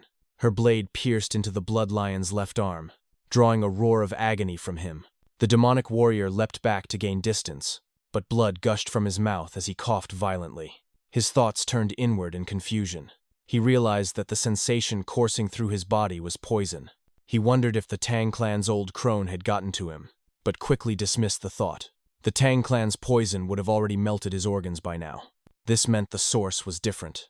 His eyes narrowed in fury as he stared at Mo Byung and the two ghost blades. Clenching his teeth, he bellowed in rage, demanding how they dared trick him in such a way. His words turned into a threat as he vowed to grind their bones into dust. His declaration was cut short by another violent cough. From a distance, Mo Byung steadied her breath and thought carefully. Ghostblade had been right, she realized. The blood lion was at his absolute limit. If they could just endure a little longer, victory might come. Suddenly, the blood lion erupted into loud, bitter laughter. For a moment, his laughter echoed with strength, but it soon faded into a broken rasp. He muttered aloud, wondering if this truly was to be his grave. He clutched his head with both hands, snarling that it could not be. It was unthinkable that he would fall not to the Tang clan, nor to the weaklings of the Serpent Dragon sect, but to a group of nameless nobodies. His sinister gaze lifted again, and he fixated on them with hatred. He hissed that the one he had sent flying earlier must have been holding the real demonic poison stone flower. If so, then he would tear open that person's stomach and drink the contents to seize the power for himself. His body trembled with violent energy as he began to advance slowly. His pace quickened into a sudden leap as he hurled himself forward. His target was Namwook, and he struck without hesitation. Mo Byung tried to intercept, her sword flashing again, but the blood lion shifted his position using his deadly technique, the shifting step. In an instant, he vanished from her path and reappeared in front of Jung-wook. Jung-wook had no time to react before the blood lion's fist slammed into his face, sending him crashing through the air. With Jung-wook down, the blood lion turned his bloodthirsty focus toward Mo Byung and charged at her. Fear consumed her as her body froze. Her thoughts screamed in despair that she could not dodge in time. Just as his hand reached for her, a flash of steel tore through the air. Hwarin appeared out of nowhere, his blade moving faster than the eye could follow. In a single decisive strike, he cut clean through the blood lion's left arm. Earlier, after the flying demonic blood lion struck him down, Hwarin lay slumped against a tree that had splintered from the impact of his body. He coughed blood heavily, his breath ragged, his limbs refusing to move. His mind reeled at the thought that the blood lion had gone so far as to expend his very life essence as true chi just to pursue him. He cursed inwardly, desperate to move, but found that his broken and battered body would not obey. His left leg was dislocated, and every groan he forced out was filled with pain. He admitted to himself that no one in all of Jianghu understood the price of such power better than he did. Staring up at the sky with blood running from the corner of his mouth, He muttered bitterly to himself.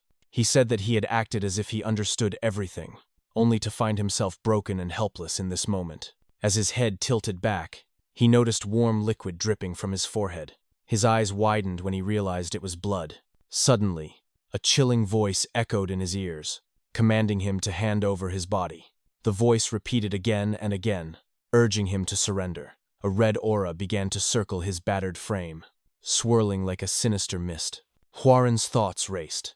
He had long been vaguely aware that deep inside his body resided a foreign energy. It was the same power he had glimpsed in that mysterious old man before his regression. He had drawn upon it once during his battle with Instructor Mo. Now, he realized, he could use it again. If he did, it might be enough to defeat the flying demonic bloodlion. The chilling voice continued to echo, demanding his body. Huaren clenched his teeth. He could feel the force trying to take control of him, dragging his mind toward unconsciousness. If he gave in, if he closed his eyes even for a moment, he feared this power would completely overtake him. But at the brink of surrender, he forced his eyes wide open and shouted inwardly at himself. He asked if he was really going to rely on this power once again. He commanded himself to get a grip. He refused to become dependent on an unknown force. Since when, he asked himself, had Yong Huaren relied so much on something he could not trust? The phantom voice pressed harder, demanding his body, but he roared back, shouting for it to shut up. Struggling to his feet, he declared that this body was his own, and he alone was its master. The voice was nothing but a phantom from the past. He vowed that he would protect those dear to him by his own strength. With that, his aura flared. In an instant, he leapt forward, bursting back onto the battlefield, and his blade slashed with precise fury. In one decisive stroke, he severed the left arm of the flying demonic bloodlion. The bloodlion screamed in pain, staggering backward and staring at the severed limb. His voice rose in rage as he cursed the boy. Then his gaze locked on the red aura radiating from Huaren. His eyes widened in horror, and he stammered as he recognized the energy. Trembling, he shouted the name of the demonic master. Stunned, he demanded to know how this youth could possibly wield such a force. Before his body convulsed, and he vomited blood. Nearby, Mo Byung's eyes widened as she observed. She thought to herself that the energy was the same as before, the same power Huaren had once revealed. Jungwook and Namwook, still battered but alive, staggered back to their feet. Jungwook grinned through his exhaustion and shouted that the young clan leader had arrived at the perfect time. The group regrouped quickly, their swords drawn once again as they faced the weakened bloodlion. Mo Byung assessed the situation aloud. She pointed out that the bloodlion was poisoned and that quite some time had passed since he had burned away his life essence. His body would soon collapse. Huaren's expression hardened. He spoke clearly and firmly, giving his first order as heir to the clan. He commanded them to survive. The group responded in unison, promising their obedience. The bloodlion's gaze locked on Huaren. For a long moment, he studied him silently, before tilting his head back and speaking with an unsettling calm. He admitted that he had encountered countless mysteries in the world of Jianghu, but this situation was something even he could not comprehend. Then, with grim resolve, he announced that from this moment onward, he would forfeit his survival. The bloodlion raised his hands toward them, gathering a crushing wave of energy as though preparing one final attack. His voice thundered with scorn. He told Huaren that he did not know how the boy had reclaimed such power, but he ordered him to squirm as hard as he could, for it would not save him. Huaren and his companions braced themselves, and at the same time, with blades raised and spirits burning, they all leapt forward into the clash. Later, the serpent dragon sect finally arrived at the battlefield. Gochok's furious voice rang out as he cursed. He muttered bitterly to himself that he had not expected the bloodlion to go so far as to expend his life essence. As he advanced across the ruined ground, his eyes widened at the lingering aura still saturating the battlefield. His expression hardened. He recognized it instantly, and whispered in disbelief. It was the bloodlion arts. One of his soldiers called out to him, reporting that they had found the body. Gochok approached, his steps heavy, and looked down on the corpse of the flying demonic bloodlion. Another soldier, pale with fear, informed him quietly that the man was dead. Gochok demanded to know about the flower. The soldier hesitated before answering, his voice trembling. Gochok's fury erupted, and he warned that if the soldier told him it was missing, he would cut off his head where he stood. The soldier finally stammered out the truth. The flower was not there. Enraged, Gochok swung his sword, nearly cutting the man down, but stopped himself at the last moment. His eyes darted over the battlefield, sharp and calculating, and his thoughts seethed. He wondered who it was, who had dared interfere, which fool had fought against the flying demonic blood lion and stolen the demonic poison stone flower. Hwarin and the group fled the battlefield on horseback. Hwarin, too injured to ride on his own, leaned heavily against Mo Byung's back, while Namwook rode supported by Jungwook, who was bloodied but grinning despite his exhaustion. Jungwook laughed breathlessly, saying he could not believe what had happened. With disbelief still laced in his voice, he declared that they had actually defeated the flying demonic blood lion. Mo Byung quickly snapped back, asking what he meant by such words. She reminded him that if the blood lion had lasted even a little longer, all of them would have died without question. Jungwook admitted it had been close, his grin fading into a more solemn tone. Still, he added with quiet resolve that in the end, only those who survive are the ones considered strong. Mo Byung answered coldly. She said that the flying demonic blood lion was just one martial artist in all of Jianghu. He himself had understood that fact, and that was why he had fought with every ounce of strength he had. Behind her, Hwarin suddenly coughed up more blood, the crimson spilling against Mo Byung's back. Startled, she asked if he was all right. Hwarin forced out a faint laugh and admitted she was right. Things were not as easy as they seemed. He said that he never expected they would end up facing someone like the flying demonic blood lion. Inwardly, his thoughts grew heavier. He admitted to himself that any one of them could have died in that battle. Yet, despite the danger, his vow remained unshaken. With determination, he spoke aloud. He declared that his promise to protect his family and clan from harm had never been empty words. With his hand, he pulled out the demonic poison stone flower and gripped Mo Byung's shoulder firmly, his voice filled with conviction. He acknowledged that their journey would not be easy, that days like this where their very lives were at risk would surely come again. For that reason, he told instructor Mo and the two brothers that they must become stronger. Jungwook responded immediately with confidence, promising that they would. Mo Byung, however, shifted the mood with a colder tone. She said there was something else the young clan leader needed to explain. Hwarin was caught off guard and asked her what she meant. Mo Byung glanced back slightly while still riding her horse. She asked him directly what that ominous chi was. Jungwook supported her suspicion. He said that the energy they had witnessed earlier had not seemed like the true energy of the Tianzhong clan. Instead, it had felt darker and more sinister, closer to the aura of the flying demonic blood lion himself. Mo Byung turned her head fully this time, her voice sharp and filled with accusation. She demanded to know if the young clan leader had learned demonic arts. Hwarin froze, struggling inwardly. His thoughts raced. He realized that the only way to tell the truth would be to reveal his regression, but revealing such a truth could alter the future in unpredictable ways. Now was not the time. After a brief silence, he finally answered. He told them no, but promised that he would explain everything when the time came. Mo Byung's voice rose with anger. She reminded him that they had just risked their lives together, demanding to know what more there could be to hide. Before he could say more,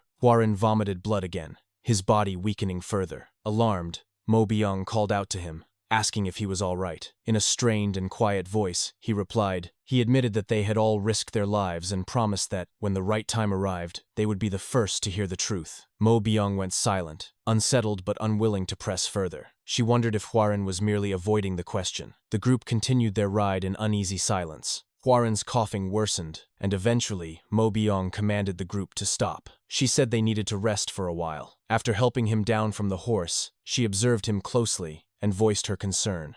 She told him he did not look well and suggested they go to the Jaegal clan to seek a physician. Hwarin shook his head. He refused firmly. He explained that Gochok and the Serpent Dragon sect would still be searching for them. If he went to the Jaegal clan while being pursued, it would only cause greater trouble for them. Instead, he said, they would go to Mount Wudang. Mo Byung frowned and asked if there was truly a physician there. Hwarin confirmed it. He said he had heard of a skilled physician with the family name Heir who lived there. Far away on Mount Wudang, a cat darted quickly through the woods, leaping from side to side. A boy chased after it, calling for it to stop. He shouted the cat's name, Baxiol, warning it that Mount Wudang was dangerous. But the cat looked back at him mischievously before running ahead again. The boy grew more desperate and yelled louder for the cat to wait. Baxiol suddenly stopped in front of a bush, staring at it curiously. When the bush began to shake, the cat startled and froze in place. The boy finally caught up, lunging forward to grab the cat in his arms. With a triumphant voice, he declared that he had caught it. But then a rustling sound came from the bush. The boy hesitated and peered into it cautiously. Suddenly, the figures of Hwarin, Yongwook, Namwook, and Mo Byong burst out from the undergrowth. Hwarin reached out to the boy with trembling hands, his face pale and streaked with tears. His voice was weak and desperate as he whispered that they had finally found a person. Both the boy and the cat recoiled in shock at the sudden encounter. Elsewhere, in a small wooden house, Hwarin lay beneath a blanket at the center of a room. When he awoke, he shot upright instantly, screaming the name of the flying demonic blood lion. A few moments later, he steadied himself and realized he was no longer in danger. Looking at his hands, he thought inwardly that his wounds had been treated. He wondered whose care he had fallen under. The door creaked open, and the boy from before entered. The boy said he was glad to see Hwarin awake. He explained that Hwarin had been injured, so he had carried him here first. This place, he added, was a small home he ran with his grandfather. He then told Hwarin to wait while he brewed some medicine. Hwarin studied the boy carefully before speaking. He asked if by chance the boy's grandfather's name was He Dukgong. The boy nodded and confirmed it. Hwarin's eyes narrowed. He asked if the boy was then He Cheol-ryung. The boy looked startled. He asked how Hwarin could possibly know his name. Hwarin clenched his fist, his heart racing with realization. He thought to himself that this was the very reason he had needed to come to Mount Wudang. Using the Jaegal clan as an excuse had only been a means to this end. The truth was that it was because of this child. Hwarin's mind reflected on the future he had already lived. He knew that this boy was the key to completing the unstable martial arts of the Tianzhong clan. More than that, he was destined to become the future strongest man under the heavens.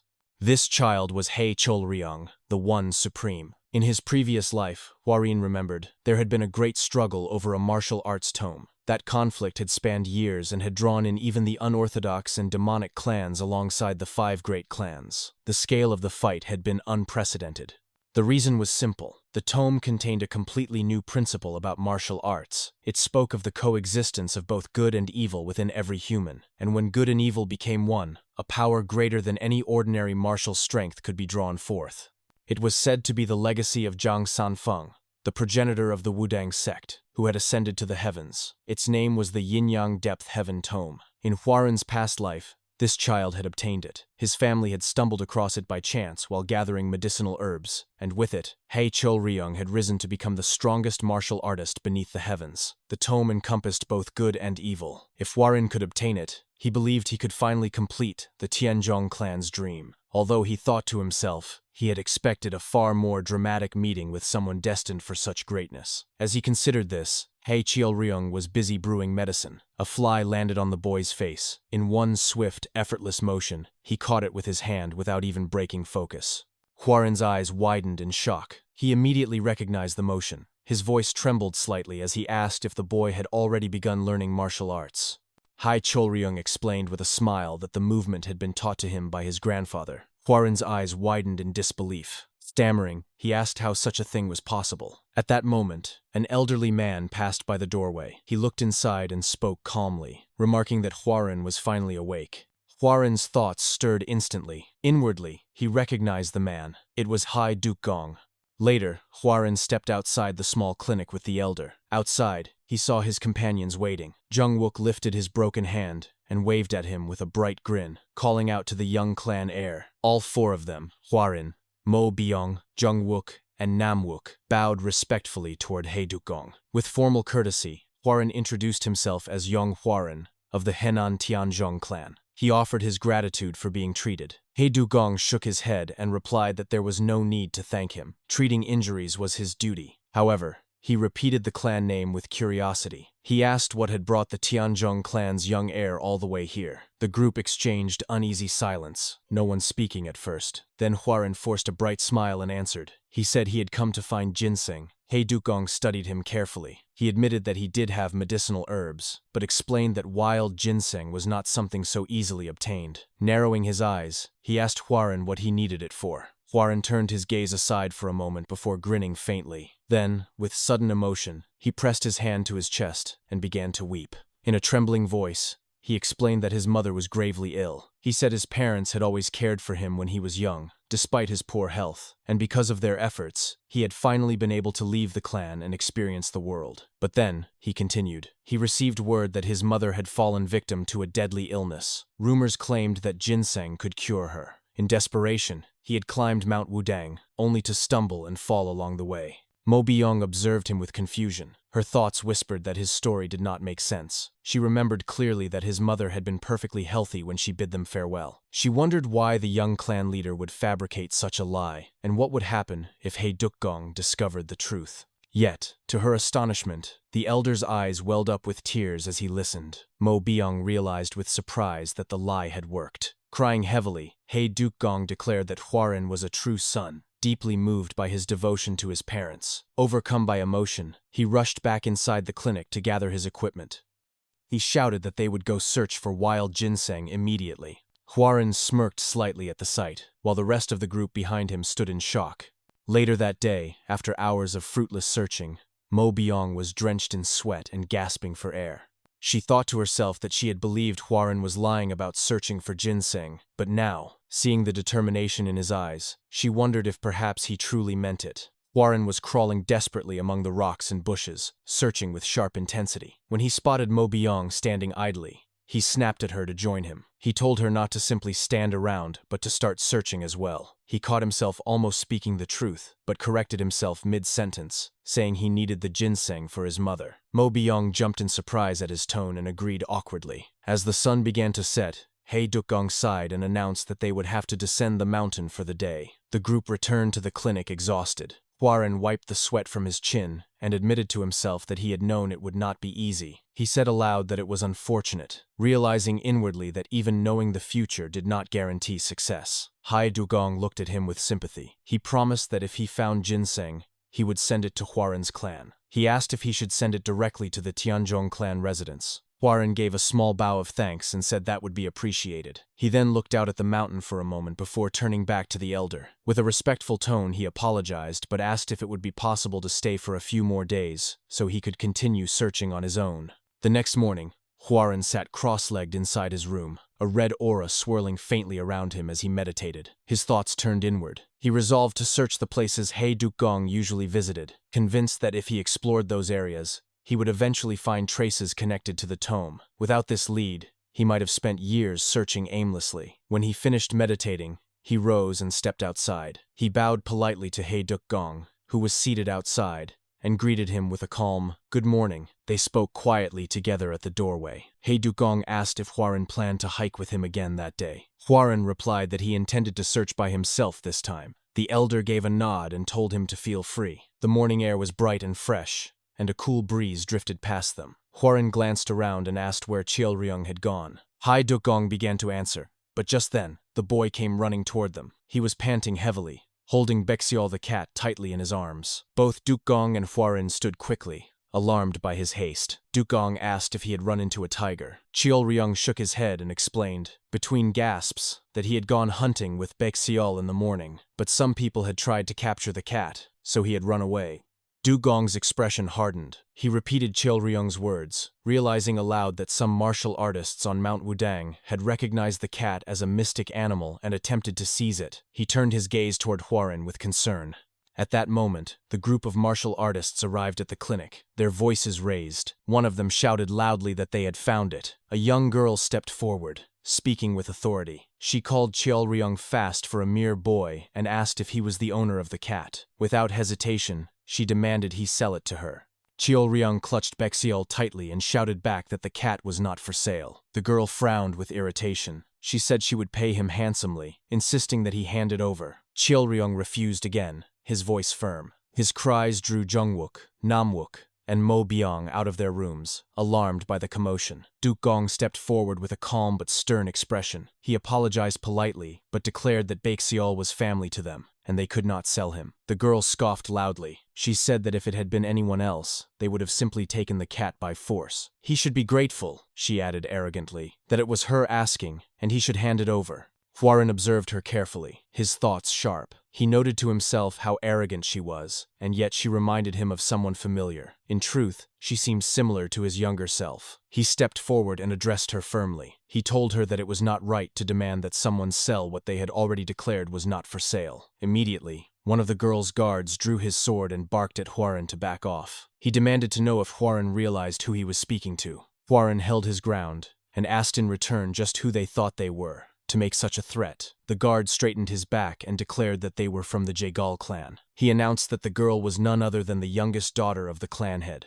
Hwarin froze for a moment as the words sank in. His mind turned swiftly. He realized with shock who she must be. She was Jaegal Yohai, the younger sister of his fiancée, Jaegal Chongyong. Hwarin thought to himself that it was no wonder the Jaegal guard acted with such boldness. The arrogance made sense if he was serving the daughter of the clan head. Still, Hwarin chose to maintain respect. He bowed politely and said that it was an honor to meet a lady of the Jaegal clan. The guard looked down on him with disdain and arrogantly demanded to know where he came from. Before Hwarin could answer, Jungwook stepped forward with a frown. He declared that he could not allow such behavior to pass and rebuked the man, asking if he was not being far too bold for a mere guard. Jungwook pressed his forehead against the guards and shouted that they were from Henan Tian. Hwarin immediately ordered him to stop. He said firmly that they were nothing more than visitors on Mount Wudang and should not reveal more. Yohei's patience wore thin. With a dismissive huff, she declared that she had no interest in speaking with anyone who refused to reveal their true affiliation. Her gaze then shifted toward Cheolryung. In a commanding voice, she gave him two options. She leaned closer and told him he could either take her money and hand over the cat, or she would seize it by force. Cheolryung clutched Baekseol tightly and stepped backward. At that moment, he noticed Hwarin signaling him discreetly from the side. The signal was clear. Hwarin would create a distraction, and Cheolryung should throw the cat. Cheolryung understood. When Yohai reached forward to grab Baekseol,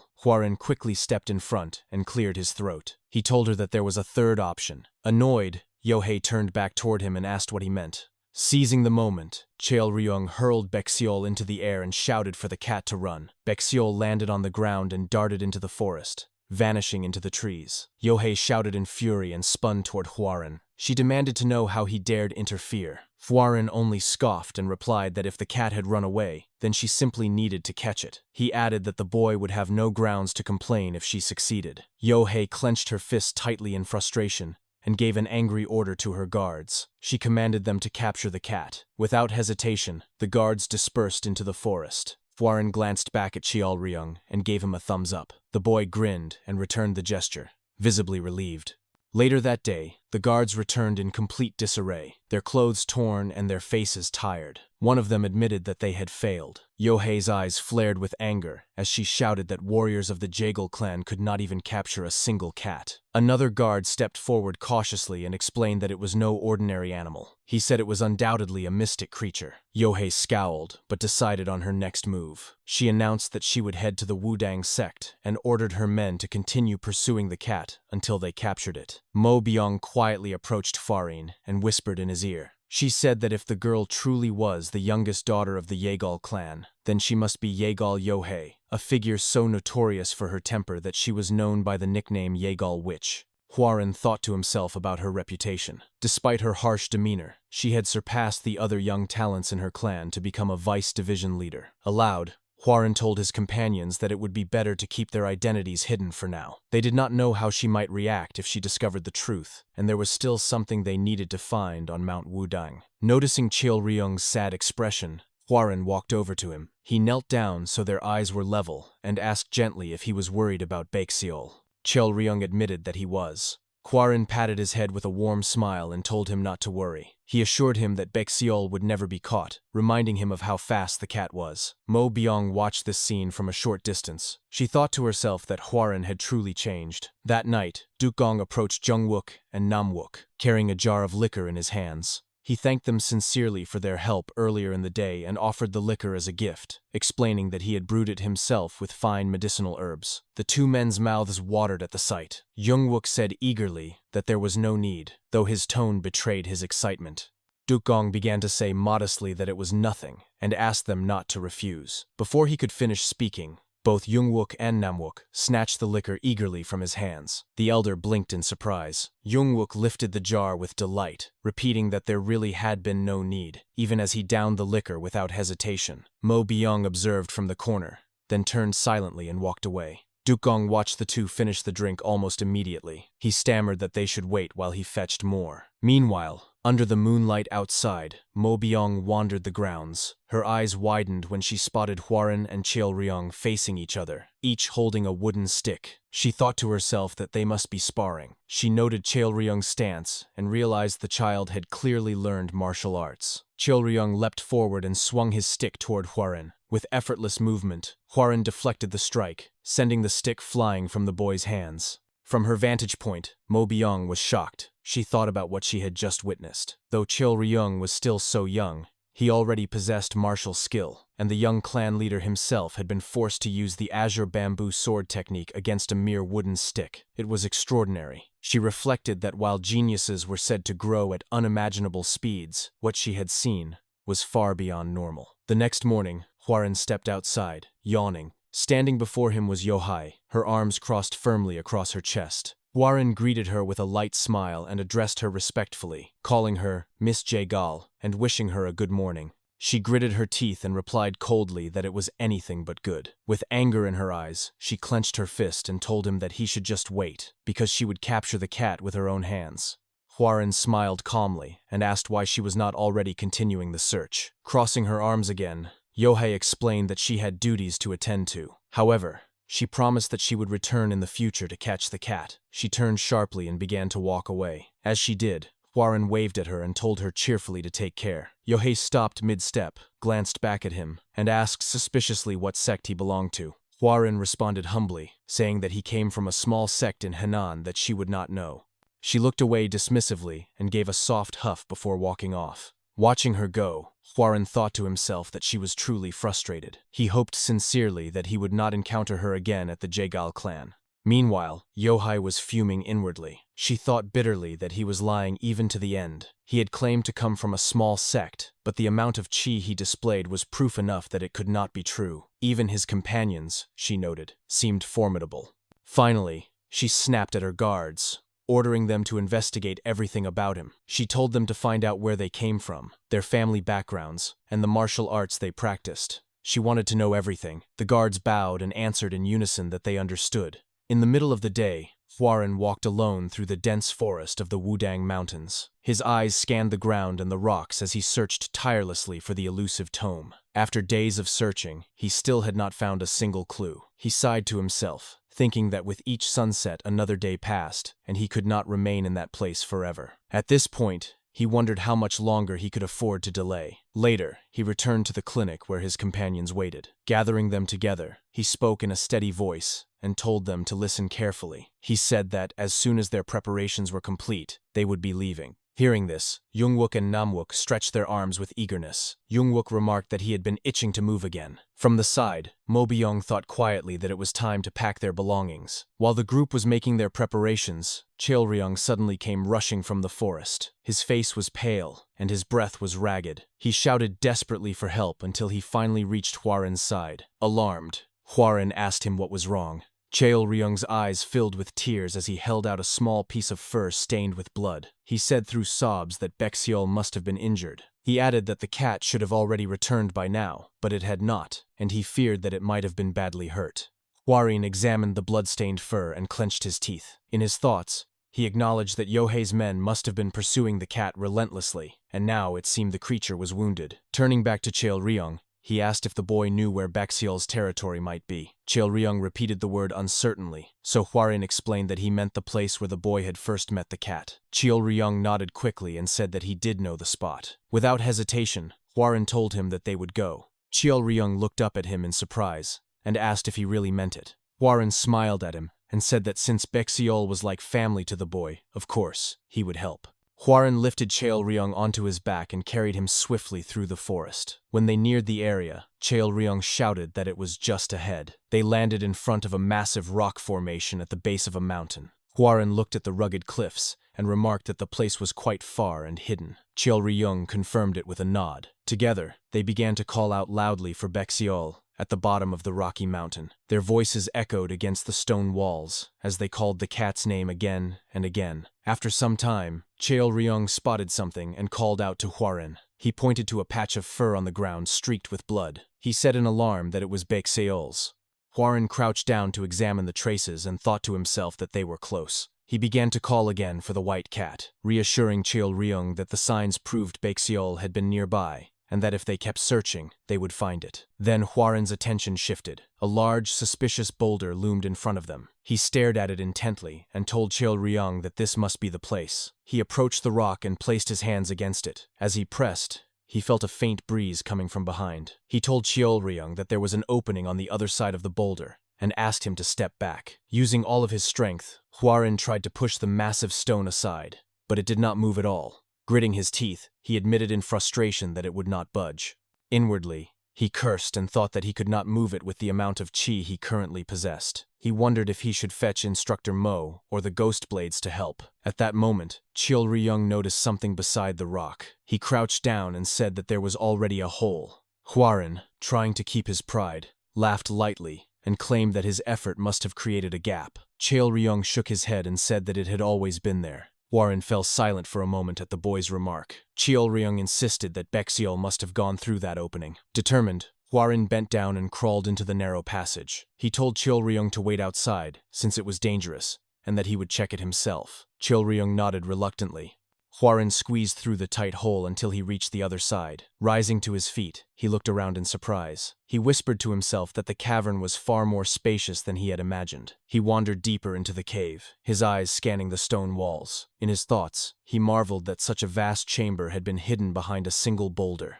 Suddenly, a light shone upon him. He raised his head in alarm and saw a figure standing in the glow. His eyes widened when he recognized the symbol carved behind the man. It was the yin and yang emblem. His breath caught as realization struck him. The figure before him was none other than Sage Zhang Sanfeng. Excitement surged within him as he realized he had finally discovered the hidden resting place of the Taiji depth, Heaven Tome. Nearby, his eyes fell on a familiar form. He cried out when he saw Baekseol lying there, the cat's white fur streaked with blood. Outside the cave, Cheol-ryong waited anxiously. He paced near the small opening, his ears straining for any sound. At last, he heard movement from within. He called out nervously, asking if it was Baekseol. A moment later, Hwarin emerged from the narrow hole. Cheol-ryong's eyes widened in shock before they filled with tears. Hwarin looked at him and said gently that he had found Baekseol. Cheol-ryong rushed forward, crying out the cat's name in relief. Cheol-ryong sat on the ground with Baekseol in his arms, tears streaming down his cheeks. He whispered brokenly that she was so weak. His cries echoed softly in the clearing as he clutched the injured cat against his chest. From a short distance away, Hwarin stood watching in silence. His gaze lingered on the boy for a moment before he slowly turned away. In his hand, he gripped the tome he had been searching for all along. Earlier, within the cave, Hwarin had approached Baekseol carefully. He crouched beside the cat and scolded gently, asking if she knew how worried Cheol-ryong had been. With relief, he realized that the wound was not deep and could be treated. He studied her closely, wondering if perhaps she was one of the mythical creatures raised by Jang Sambong. He lifted the weak animal into his arms, murmuring that they should return quickly. Baekseol needed treatment, and he himself had to go back as well. At that moment,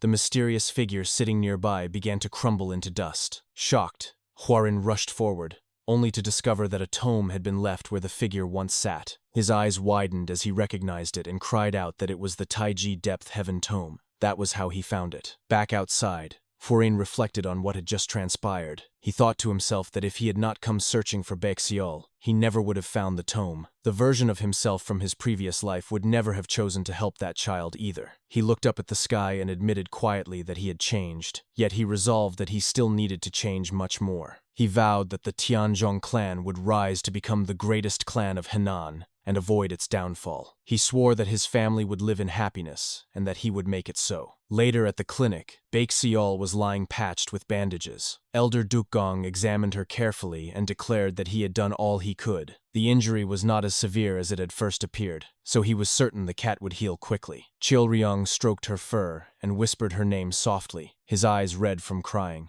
Hwarin stepped outside and found the rest of his group waiting for him. Mo Byong's face was set in anger, and she demanded to know if he realized how long they had been waiting. She scolded him, saying that at the very least, he should notify them before rushing off to do something on his own. Clearing his throat, Warren apologized. He admitted nervously that he had been in a rush after hearing that the cat was injured. Turning away, he added that they had found the cat and, more importantly, obtained what he had been searching for. He told them it was time to leave. Mo Byung replied that they were ready to depart, but asked curiously what he meant by obtaining something. She wondered if he had found the ginseng they had been searching for. Warren shook his head and answered with a smirk that he had discovered something far better. Mo Byung asked skeptically what could possibly be better than ginseng. Warren looked back at her and said with quiet confidence that what he had found was a future. Then he walked away, leaving the others confused. Before they departed, Warren approached Elder Dugong and Cheolryung once more. He bowed slightly and thanked the elder for everything he had done for them until now. Cheolryung looked at him with a sad face and asked if he was really leaving. Warren reached into his pocket and pulled out a jade plaque. Handing it to the boy, he explained that if Cheolryung ever needed help or found himself in trouble, he should bring it to the Tianzhong clan in Henan. He assured him that a day would come when he would need it, so he must not lose it. Cheolryung accepted it eagerly and promised to keep it safe. Warren turned away and told them he would see them again. But before he could leave, Elder Dugong suddenly called out. His eyes were cold as he demanded to know why Warren was being so kind to them. He reminded him that they were nothing more than country folk who gathered herbs and treated the sick. He asked bitterly why someone like Warren would bother to help people he did not even know. Warren faltered, caught off guard by the question. For a moment, he could not answer. In his thoughts, he admitted that at first it had been because of the scripture hidden in the secret technique. But after recalling the time he had spent with them at the clinic, he finally answered aloud. He said that it was because Cheolryung reminded him of himself. Dugong was visibly shaken by the reply and fell silent, unable to find words. Cheolryung waved his hands high in the air and shouted for Warren to visit them again. Warren lifted his hand and waved back with a faint smile. As the group prepared to leave, Mo Byung glanced at him suspiciously and asked if he had truly given the boy the jade plaque of the Tianzhong clan. She pointed out that such a thing was not something to be handed out lightly. Warren answered calmly that he had learned much from Cheolryung and that the boy was worth far more than a single plaque. For a brief moment, Warren's mind drifted to a memory. He recalled the day he had first met Yonghua. He had been drinking in the afternoon when a young woman approached him with a lively smile. She bowed politely and introduced herself as Yonghua, announcing cheerfully that she would be serving him from then on. She greeted him warmly, saying it was nice to meet him. Warren had been taken aback by her energy at first, but then he smiled and returned the greeting. Back in the present, the group mounted their horses and set off. Mo Byung noticed that Warren seemed unusually cheerful. She asked him what had him smiling all this time. Warren laughed lightly and asked if he truly looked that way. Jungwook then asked if they were heading to the Jaegal clan next. Warren shook his head and replied that they would return home instead. Mo Byung exclaimed in surprise, saying she thought they were supposed to be meeting his fiancé. She protested that they were practically at the doorstep of the Jaegal clan, so turning back made no sense. Warren explained that he felt it was too early to visit them and to see his fiancé. Jungwook countered that it might be a good idea to show the clan that he was healthy now. But Warren remained firm, repeating that they were going back home. Suddenly, all of them stiffened as the metallic scent of blood filled the air. Their expressions hardened at once. In unison, they muttered that it was the smell of blood. Mo Byung pointed quickly in one direction and said it was coming from that way. They spurred their horses forward and soon arrived at a horrific scene. Bodies lay scattered across the ground. Warren's face darkened, and he cursed the martial artists who had committed such slaughter. Inwardly, he asked how they could kill so easily, as if it meant nothing. Jungwook looked to him anxiously and asked what they should do. Warren's eyes narrowed, and his voice turned cold. He said there was no need to get involved in another person's fight, and he urged them to move on. He rode ahead on his horse, though the others hesitated behind him. Mo Byung called out after him, addressing him as young master. Warren pulled his reins and lowered his voice. He admitted quietly that, in truth, he could not just ignore the scene. When Mo Byung asked what he meant, his expression turned icy. He declared that the corpses on the ground belonged to the guard martial artists of the Jaegal clan. As the group continued moving forward, Mo Byung suddenly cried out that there was a battle happening nearby. Warren immediately raised his hand and ordered everyone to leave their horses behind. They dismounted at once and began advancing deeper on foot. The Ghostblades stretched their arms and rolled their shoulders, preparing themselves for combat. Jungwook clenched his fists with determination and remarked that this would be their second battle after the one against the flying demonic lion. He shouted that it was time to fight. Namwook muttered softly, almost to himself, that another battle awaited them. Warren, however, lifted his sword in front of him, and stopped them. He instructed that they should observe the situation first before rushing in. Jungwook hesitated but eventually nodded, agreeing reluctantly. From the shadows, they watched the fight unfold. Hwarin's eyes sharpened when he recognized familiar faces. In his thoughts, he exclaimed that he had spotted Jaegal Yohai and, beside her, the first son of the Jaegal patriarch, Jaegal Byuk. He realized with surprise that he had not seen them during the events at Wudang Mountain. In the distance, a masked man raised his hand. A sudden blast of energy flew toward Yohei and Byuk. An elderly man stepped forward to protect them, taking the attack directly to his body. Blood poured from his mouth and seeped through his robes. Yohai screamed for her Uncle O. Her expression grew desperate, drenched in sweat as she struggled to catch her breath. Watching the scene unfold, Hwarin turned to Mo Byung and asked if she recognized the men in white. She shook her head and admitted she did not. Hwarin's thoughts raced. If their identities were unknown, then this group was still operating in secrecy. He noted the horned green snake masks and white clothing. His memory sharpened, and he realized with certainty that they were the Green Blood Viper Squad. He recalled the history that would later unfold, after a man named Duke Sang obtained a pill of life from the mythical creature known as the Green Blood Viper. He ascended into the divine realm. With his newfound power, he founded a group of assassins, using the Green Blood Viper as their symbol. They would later become infamous for their cruelty, as well as their flawless execution. Yet Hwarin wondered in confusion why they were attacking the Jaegal clan now. He cursed silently, thinking that if he had more information on them at this point in time, he might be able to come up with a proper solution. He focused intently on the battle, his expression sharpening. For a moment, he remained perfectly still. Then, suddenly, he rose to his feet. He walked forward slowly, each step deliberate, while his hand drew his sword from its sheath. Inwardly, he scolded himself. He called his own actions foolish. He reminded himself that he already possessed the Taiji Depth Heaven Tome as well as the demonic Poison Stone Flower. He had sworn to return home, refine his household's martial arts, and change the future. He had promised himself that, and yet, despite everything, his feet were carrying him forward. He questioned why, despite all his resolutions, he was advancing into danger now. A masked man lunged toward Jaegal Byuk and Yohei. Just as the attack was about to land, the man's head flew from his shoulders. Hwarin appeared before them in an instant, sword drawn and blood dripping from its edge. Both Jaegal Byuk and the leader of the Green Blood Viper Squad froze for a brief moment in shock. Yohai's eyes widened, and she shouted in recognition, asking if it was truly him. Hwarin turned back to face them and introduced himself clearly as Yong Hwarin of the Tianzhong clan.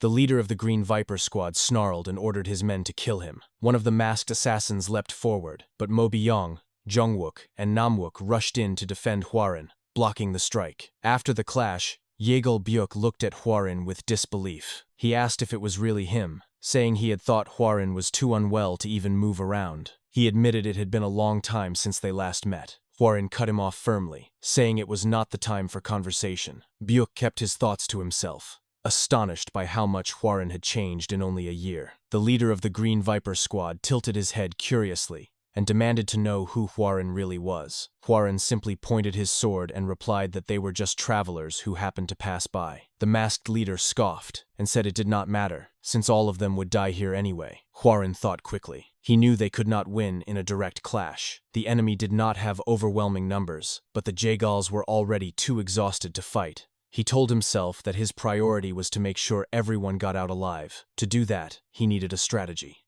Before he could decide, Mo Byung stepped forward. She declared that she would fight. The squad leader sneered and taunted her, asking if she was so bold only to hide behind another. Hwarin's temper snapped. He shoved Mo Byung behind him and roared at the masked man, demanding when he had ever hidden. He shouted that he would fight. The squad leader grinned and called them young fools. Hwarin leapt forward with a roar, ignoring Mo Byung's cries for him to stop. She called after him in panic, but Namwook grabbed her shoulder and shook his head. He told her to wait and watch, saying that the young master they had once known was gone. They needed to see who he had become. Hwarin, filled with rage, bellowed that he would kill the enemy with a single strike.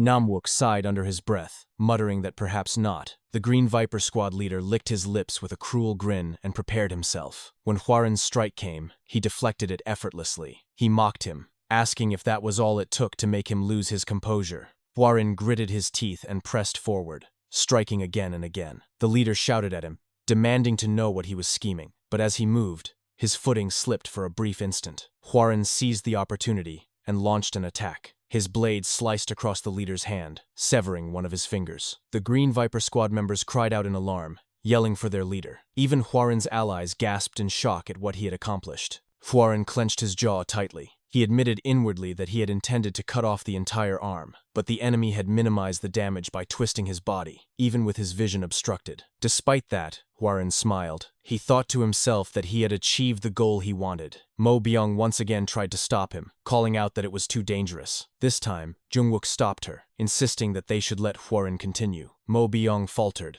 but said weakly that she still could not stand by. Huaren continued to advance slowly toward the squad leader. His mind was calm now. In his heart, Huaren repeated the words to himself. He urged himself to think carefully, to find a way to ensure that everyone present could survive. Against the future's most notorious assassination organization, he would need more than strength. He would need cunning. What he needed was not an immediate victory, but a single moment of advantage. From this point onward, everything would be a gamble. The squad leader glared back at him, locking eyes. For a long moment, the two simply stared. Then, Huaren spoke directly into the man's mind. He told him to deliver a message to squad leader Deoksang. The masked leader froze, his eyes widening as he realized he was hearing the words inside his head. Huaren continued calmly, saying that he too was from the Hidden Saint cult. Meanwhile, at the back, Jungwook squinted as he watched Huaren. He whispered that the young master seemed to be saying something, though he could not hear what it was. He guessed that it was probably some kind of special technique. Mo Byung, her eyes fixed on Huaren, confirmed softly that it was the sound transmission technique. Inside her thoughts, she admitted her astonishment. It was not a skill easily mastered, so she wondered when Huaren had learned it. Huaren continued to communicate directly with the Green Viper squad leader using the technique. He told the man that if he relayed the message to Deoksang, then forgiveness would be granted. He warned the masked leader to leave immediately. The Green Viper squad leader ground his teeth in frustration. He spoke aloud, demanding to know how Huaren was aware of the squad leader's name. His tone was sharp as he asked again who Huaren truly was. Huaren grew tense inside. He thought bitterly that even though he had revealed Deoksang's name, the leader was still doubting him. After a moment's hesitation, he declared that 5 years earlier, when the Hidden Saint cult had been eradicated by the three demonic heavens, he himself had been present at the scene.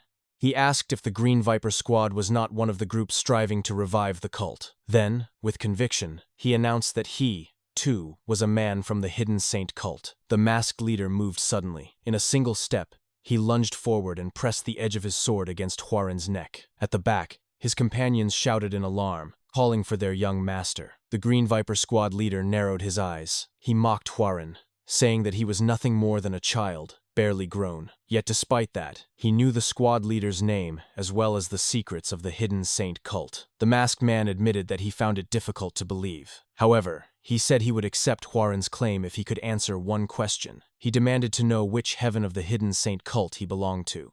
Huaren paused, his thoughts racing. He realized he was being tested. According to the information he had from his knowledge of the future, the Hidden Saint cult at this time was not a single unified group, but rather a loose alliance of three factions. The Sun Saint cult sought power above all else. The Moon Saint cult pursued religious ideals. The third, the Hidden Saint cult, acted as mediator between the two. The problem was that no one knew which faction the Green Blood Viper squad belonged to. Huaren reasoned through it carefully. He doubted that the Hidden Saint cult, or the Moon Saint cult, would establish an assassination organization, though it was possible. However, it made perfect sense for the Sun Saint cult to do such a thing. He admitted inwardly that this was a gamble, but he had always chosen the most likely bet. He decided to risk everything on this choice. After a tense silence, Huaren smiled faintly and declared that he was from the Sun Saint cult. The two men stared at each other for a long moment. Then, at last, the Green Viper squad leader withdrew his blade and announced that they were retreating. In an instant, the entire squad vanished into the shadows. As the danger passed, Huaren's body betrayed him. Blood trickled from his nose and mouth, and he cursed under his breath. He realized the internal injury from the earlier strike was worse than he thought. His vision blurred, and as Mo Byung rushed toward him, he began to lose consciousness. Later that day, Huaren's eyes fluttered open. He sat up slowly, looking around at the busy scene of people tending to their tasks. Beside him stood Jaegal Yohai. When he noticed her, he called her name softly. Without a word, Yohai threw something at him. Startled,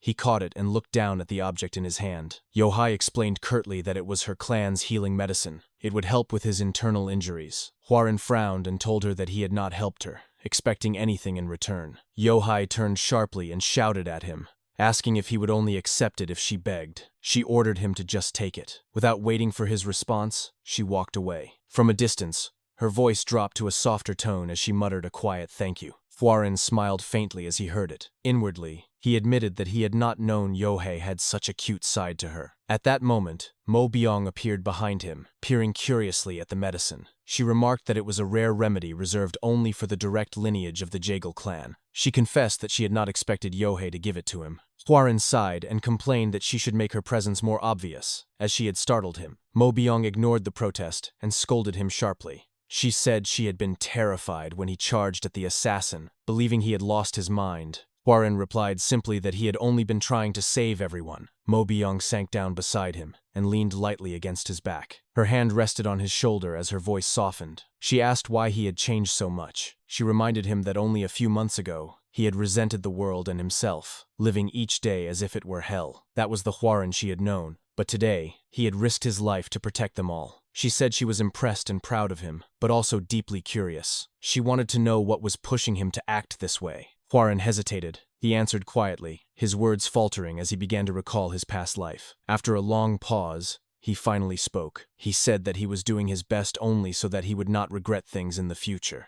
The following day, Hwarin's group departed together with the Jaegal clan, moving steadily along the road. As they rode on horseback, Jaegal Byuk turned to Hwarin with a grateful expression. He said that he was thankful for Hwarin's decision to accompany them back to their clan. Byuk admitted openly that their family lacked people capable of fighting. If the assassins had chosen to strike again, their clan would have been in serious trouble. Hwarin responded calmly that it was no problem, since he had been planning to head to the Jaegal clan regardless. Byuk nodded, then mentioned lightly that Hwarin must be coming to meet Yong. Before Hwarin could reply, a window of the carriage opened and Yohai leaned out, her voice sharp with curiosity. She asked what exactly Hwarin liked so much about Yong. Was it her strength, or was it simply her beauty? Her mocking gaze lingered on him as she waited for an answer. Hwarin remained silent, refusing to take her bait, and instead redirected the conversation by asking Byuk a question. He inquired why the assassins had targeted the Jaegal clan in the first place. At once, both Byuk and Yohaya froze.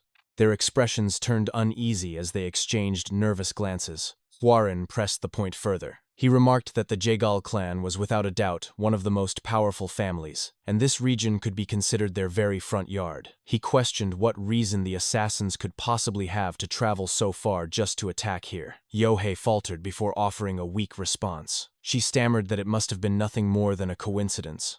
But Byuk shook his head firmly, contradicting her. He said that it was not a coincidence, and that Hwarin had risked his own life to save theirs. Because of that, Byuk believed Hwarin deserved to know the truth. He admitted that he was uncertain about the exact reason, but it seemed the assassins had been attempting to kidnap Yohei.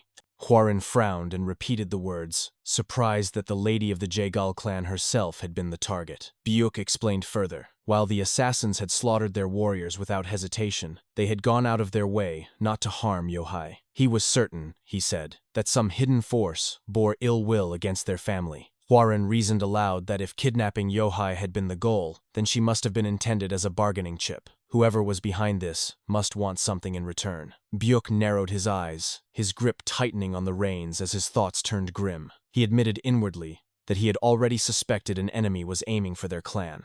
But this incident crossed the line. He wondered if the attacks from martial artists were linked to sensitive information being leaked. After some time, the group finally reached the territory of the Jaegal clan. As the gates came into view, Hwarin's heart stirred. Inwardly, he thought about the reunion awaiting him.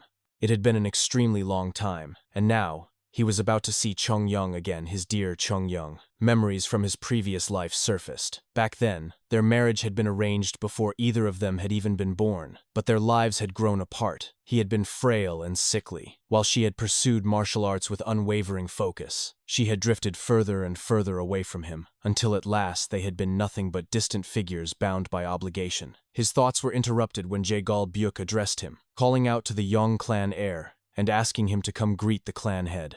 Hwarin nodded and turned to his companions. He instructed them to rest while he went ahead. Inside the grand estate of the Jaegal clan, Huaran bowed respectfully. He began to introduce himself formally, stating that he was Yong Huaran of the Tianzhong clan. Before he could finish, the clan head suddenly leapt from his seat, clasped Huaran's shoulders firmly. The man burst into booming laughter. His voice filled the chamber as he declared how unbelievable it was to see Huaran looking so healthy. He said it was the complete opposite of the last time they had met. This man was none other than the Jagal clan head, known as the heaven-ruling sword, Jagal Cheok.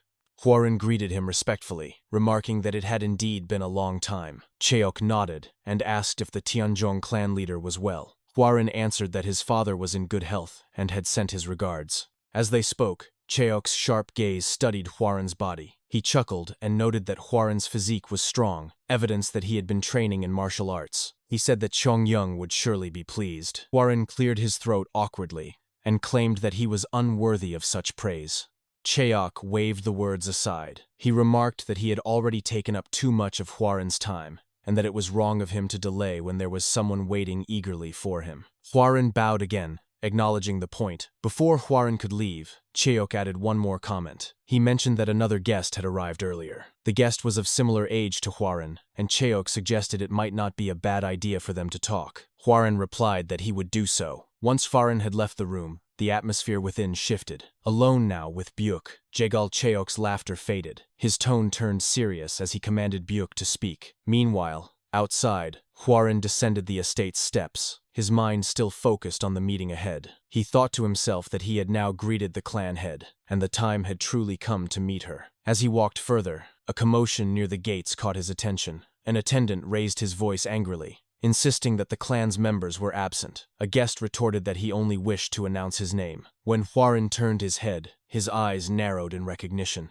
He identified the man instantly. The man noticed Huaran as well and scoffed. With a mocking smile, he addressed him. He remarked that the person before him was none other than the heir of the Tianzhong clan. Introducing himself as Jiao Guang of the Songchun clan, he extended his hand. Huaran did not accept immediately. He stared at the hand, his tongue clicking in irritation as he realized that this must be the guest Jagal Cheok had mentioned. At last, he spoke, acknowledging Jiaoguang's name. Jiaoguang smirked and asked if Huaran had come to see Lady Chongyong. He claimed that since he had arrived first, the meeting ought to be his. Finally, Huaran shook Jiaoguang's hand, but his grip was firm and unyielding. With a polite smile that did not reach his eyes, he replied that it was nice to meet him. He remarked that he had heard many things about the Songchun clan. Then, still gripping the man's hand, Huaran declared coldly that he had come to see the woman who had been promised to him as his fiancée before he was even born. He admitted he had not expected to find Jiaoguang here. Jiaoguang faltered under the intensity of the handshake, though he quickly covered it with a smirk. He said he had heard of Huaran's poor health in recent years. At that moment, Jagal Byuk arrived and noticed the tension. He asked both men if they were there to see Chongyong. He informed them that she was most likely in the courtyard. Both Huaran and Jiaoguang repeated the word at once. With determination, they rushed forward, each trying to outpace the other. Just as they approached, a sword came flying through the air, nearly striking Jiaoguang. Both men stopped abruptly. Huaran's eyes widened as he took in the sight before him. In the courtyard, Chongyong stood tall, her sword poised against the neck of her sparring partner. The defeated opponent raised his hands in surrender, his voice trembling as he admitted defeat. Chongyong withdrew her blade and sheathed it with an air of casual ease. Her tone was calm but edged with disappointment, as she muttered that the fight had been boring. Huaran's thoughts drifted back to the past, to the very first time he had laid eyes on Chongyong. She had returned triumphantly to their territory, and the air was filled with deafening cheers from the gathered crowd. People shouted her title with unrestrained excitement, their voices overlapping again and again. The snow blossom blade of the 12 martial blossoms has returned with the demonic human's head. One man among the crowd exclaimed in astonishment, asking aloud how the Jagal clan could possibly have produced such an outstanding martial artist. Another quickly agreed, replying that he had heard she was consumed by an obsession with martial arts. The name spread through the masses like wildfire until someone spoke it clearly. Jagal Chongyong. Among the spectators stood Huaran of the past, frail and weak, his body betraying his poor health. From the distance, he fixed his gaze upon her. And in that moment, Chongyong turned her head. Their eyes met for the briefest instant, before the memory dissolved and gave way to the present. Inwardly, Huaran reflected on her achievements. Because of her immense dedication to martial training, she had earned the title of Snow Blossom Blade. By the age of 40, she had risen to become one of the 3 strongest female martial artists. In swordsmanship, she had long surpassed him. The sound of a loud voice pulled him back to his thoughts as Zhou Guang rushed toward Chongyang, shouting her name. He called out with a forced familiarity, saying that it had been a while. Chongyang looked at him with a blank, unamused expression and asked curtly why he visited their clan so often. Zhou Guang laughed nervously, claiming he only wished to see her. Before he could continue, Chongyang cut him off sharply. She told him to stop, declaring that she already had a fiancé. Her gaze shifted past Zhou Guang, settling directly on Huaren. She called out his name, her tone holding both surprise and uncertainty. Stepping forward, she approached him carefully and asked if it was truly him. Huaren greeted her with composure, replying that it had been a long time. Chongyang studied him closely, her voice softening as she asked how he was even standing before her. She wanted to know if he was truly healthy again. Huaren explained that he had recently recovered and was now traveling across the land. He admitted that he had stopped by for the sole purpose of seeing her. Chongyang asked if he would be staying for several days, but Huaren paused, staring at her for a long moment before answering with a faint smile. He told her, no. He intended to leave early the next morning because his visit had only been to see her. He began to add something more, hesitated, and then turned away. Instead, he suggested they speak again the following day after her training, since there was something he needed to tell her. Chongyang's eyes lingered on him as he walked away, her expression unreadable. Behind them, Jiaoguang's face twisted with jealousy and anger. His fist clenched tightly, unable to hide the storm within him. That night, inside his quarters, Huaren sat quietly reading through books when a visitor arrived. Without lifting his eyes, he asked if Zhou Guang had come because he had something to say. Zhou Guang stepped inside and sat opposite him, wasting no time on pleasantries. He declared outright that he was in love with Chongyang. Huaren regarded him coolly, remarking that it was bold to confess such a thing. Zhou Guang pressed on, asking if Huaren truly intended to wed her. Huaren answered with a sharp tone that Zhou Guang lacked manners. Zhou Guang scoffed, then continued with growing irritation. He pointed out that Chongyang loved martial arts, and therefore sought strength in a partner. He then mocked Huaren, saying he was weaker than him. Zhou Guang claimed that he had already made a name for himself over the past few years and had been given the title of Azure Cloud Dragon Blade. He demanded to know what Huaren had accomplished, saying that he had only just barely recovered. Leaning forward, Zhou Guang sneered further. He accused Huaren of not even loving Chongyang in the first place. Huaren's gaze grew chilling as he shoved Zhou Guang's hand away. He told him that if he was finished speaking, then he should leave, as Huaren was quite busy.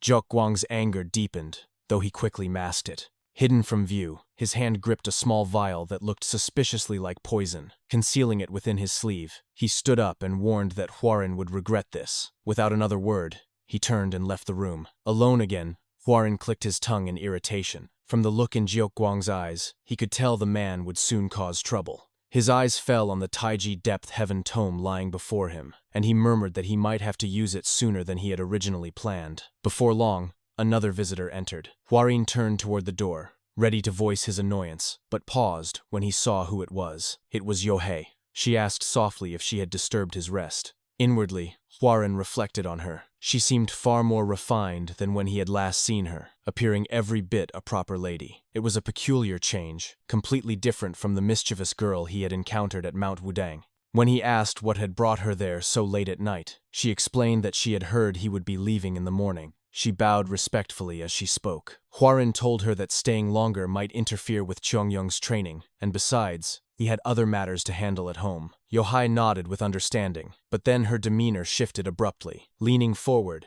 she teased him by asking if he was truly going to marry her sister. Huaren's annoyance grew, though he said nothing. Her gaze pressed him further, sharp and persistent, until he sighed inwardly. He wondered why so many people were so concerned about his marriage. He decided that it was time to make things clear. The next morning, Huaren and his group prepared to depart. Standing at the front to see them off were Jaegel Buke, Chongyang, and Yohei. Buke asked if Huaren truly needed to leave so soon. Huaren replied that he had already greeted the clan head and met with Chongyang, so it was proper that he take his leave.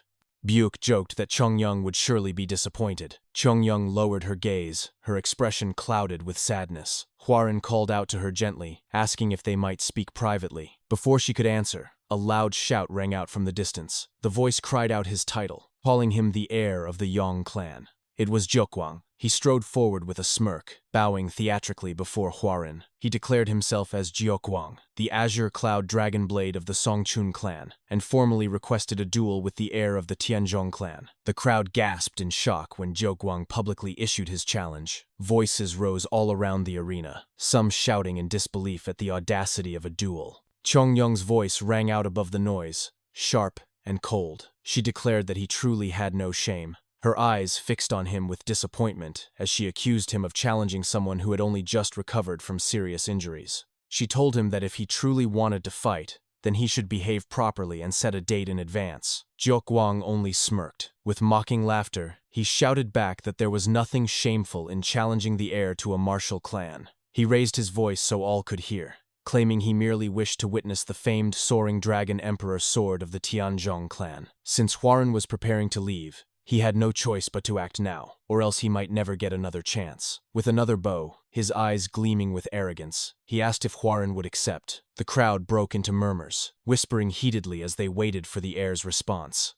Huaran narrowed his eyes. Inwardly, he knew Jiuquang's true aim was not to test swords but to humiliate him in front of everyone. His body was still not fully healed. Even so, his thoughts lingered on his companions Zhongwook, Namwook, and Mo Byung, who stood nearby. Their expressions betrayed no worry. Instead, they looked eager, as if they already knew what Huaran was capable of. Zhongwook, in particular, thought to himself that it was time Huaran revealed that his sword had been repaired. A faint smile touched Huaran's lips. Turning his gaze to Mo Byung, he asked if his instructor was not going to stop him. Mo Byung responded casually, at first advising him to decline since he had not yet fully recovered from his battle with the assassins. Then, stepping closer, her expression shifted as she admitted she already knew what his choice would be. She said she was aware that he would accept the duel regardless, because he always carried the best intentions for the Tianzhong clan. As a member of that clan, she pledged to follow him on whatever path he chose. With conviction, she told him that she believed in him,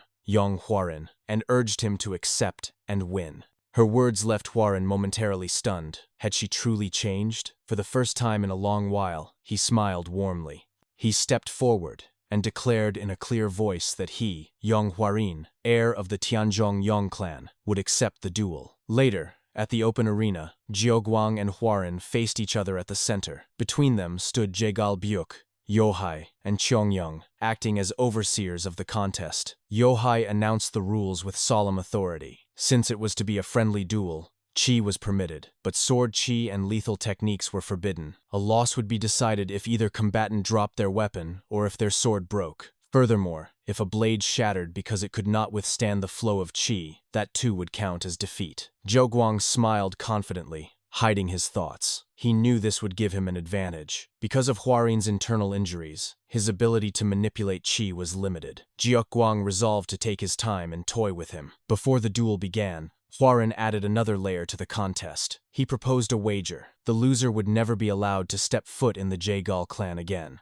Jiuquang scoffed but accepted readily. He taunted Huaran, reminding him that if he lost, he would be the one forbidden from returning. Huaran answered calmly that the wager must be honored. Yohai blinked in surprise at the sudden twist. Inwardly, she thought through the implications. If Huaran won, Jiuquang would be barred forever from setting foot in their clan. If Huaran lost, it would hardly matter, since he would eventually live with Chongyung anyway. To think of such a plan in such a short moment, Yohei could not help but be impressed. Jegal Byuk ordered the two combatants to prepare themselves. The crowd roared as anticipation surged through the arena. Yohai leaned toward her brother, asking who he thought would win. She reminded him that Huaran had defeated assassins not long ago. Byuk shook his head and replied firmly that the heir of the Yong clan would lose. Yohai stared at him in shock, demanding why. Byuk explained that while Huaran certainly had a brilliant future, his injuries left him weakened. Meanwhile, Jiuquang, though flawed in personality, had several years of real experience. He was known as the Azure Cloud Dragon Blade, whose sword produced a sound like a dragon's cry, and whose Qi resembled drifting blue clouds. His skills, Byuk said, were already comparable to elite rookies of the great sects. If they were to fight here and now, Huaran would surely lose. Byuk then turned to Chongyung, asking if she agreed. She remained silent, her gaze fixed on the sky. At the center of the arena, Jiuquang smirked with confidence. He declared his name proudly, Jiuquang, Azure Cloud Dragon Sword of the Songchun clan. Huaran answered with equal calm, giving his own name, Yong Huaran of the Tianzhong Yong clan. Narrowing his eyes, Zhou mocked the prestige of Huaran's lineage. He sneered, questioning why the Tianzhong were called the Dragon Clan when they were nothing more than worms now. Huaran's face hardened. With quiet determination, he promised to show him why. Both men drew their swords, their stares locked, filled with intensity, before they leapt forward at the same time. Their blades collided in a ringing clash. Zhou smirked as he unleashed his technique, calling out as he executed shifting attacks. Huaran struggled, yet somehow managed to dodge and deflect the incoming strikes.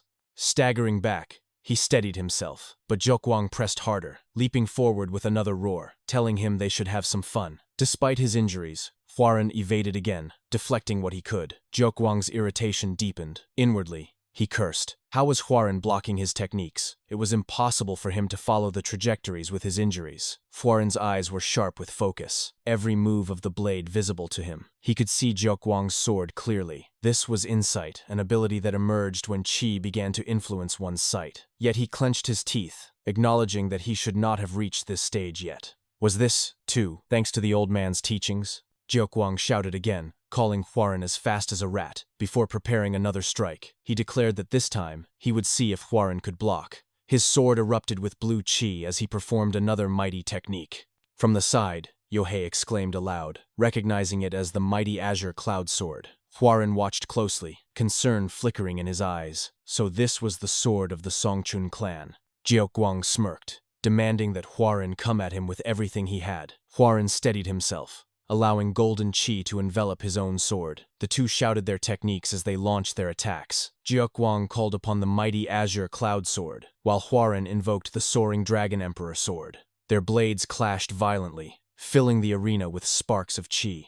Zhou screamed mockingly, asking if this was truly all the Tianzhong clan's sword amounted to. His attacks came in a relentless barrage. Huaran struggled to withstand them until finally one blow sent him flying backward. Zhou seized the moment, roaring that this would be the end. He unleashed a secret move, severing sphere, engulfing the entire arena in surging blue qi. When the dust settled, Huaran still stood. His body was covered in wounds, blood dripping from his arms. His companions and the Jaegal siblings watched with visible concern. Yet Huaran's eyes were calm, even as blood trickled from his lips. Zhou rage only grew. He clenched his teeth, eyes wide in disbelief. Internally, he cursed again. He had intended to take at least one of Huaran's arms, but the man had even managed to block the clan's secret technique. Huaran tore a strip of cloth from his garments, wrapping it tightly around his arm and his sword for support. He raised his weapon again and declared that it was not over yet. He pointed his blade at Zhou and invited him to come.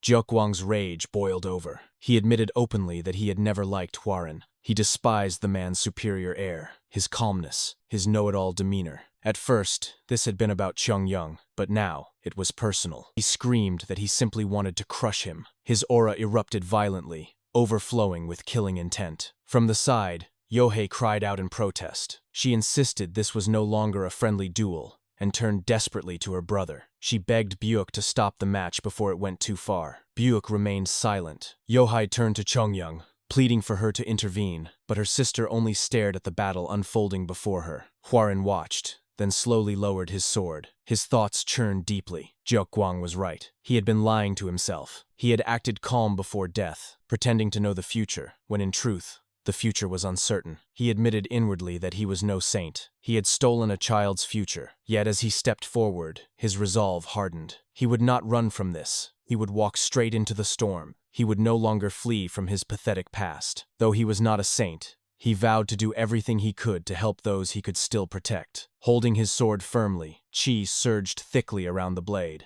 He declared to himself that this was the path he would walk from now on. Zhou faltered for only a moment at the sheer presence radiating from him. Then rage overtook him once again, and he screamed in fury, demanding what nonsense Huaran was speaking of. His attacks came faster, more furious than before. Huaran lifted his weapon with unwavering determination. His voice carried across the arena, calm yet resolute, as he told Zhou that he would show him why the Yong clan was truly known as the Clan of Dragons.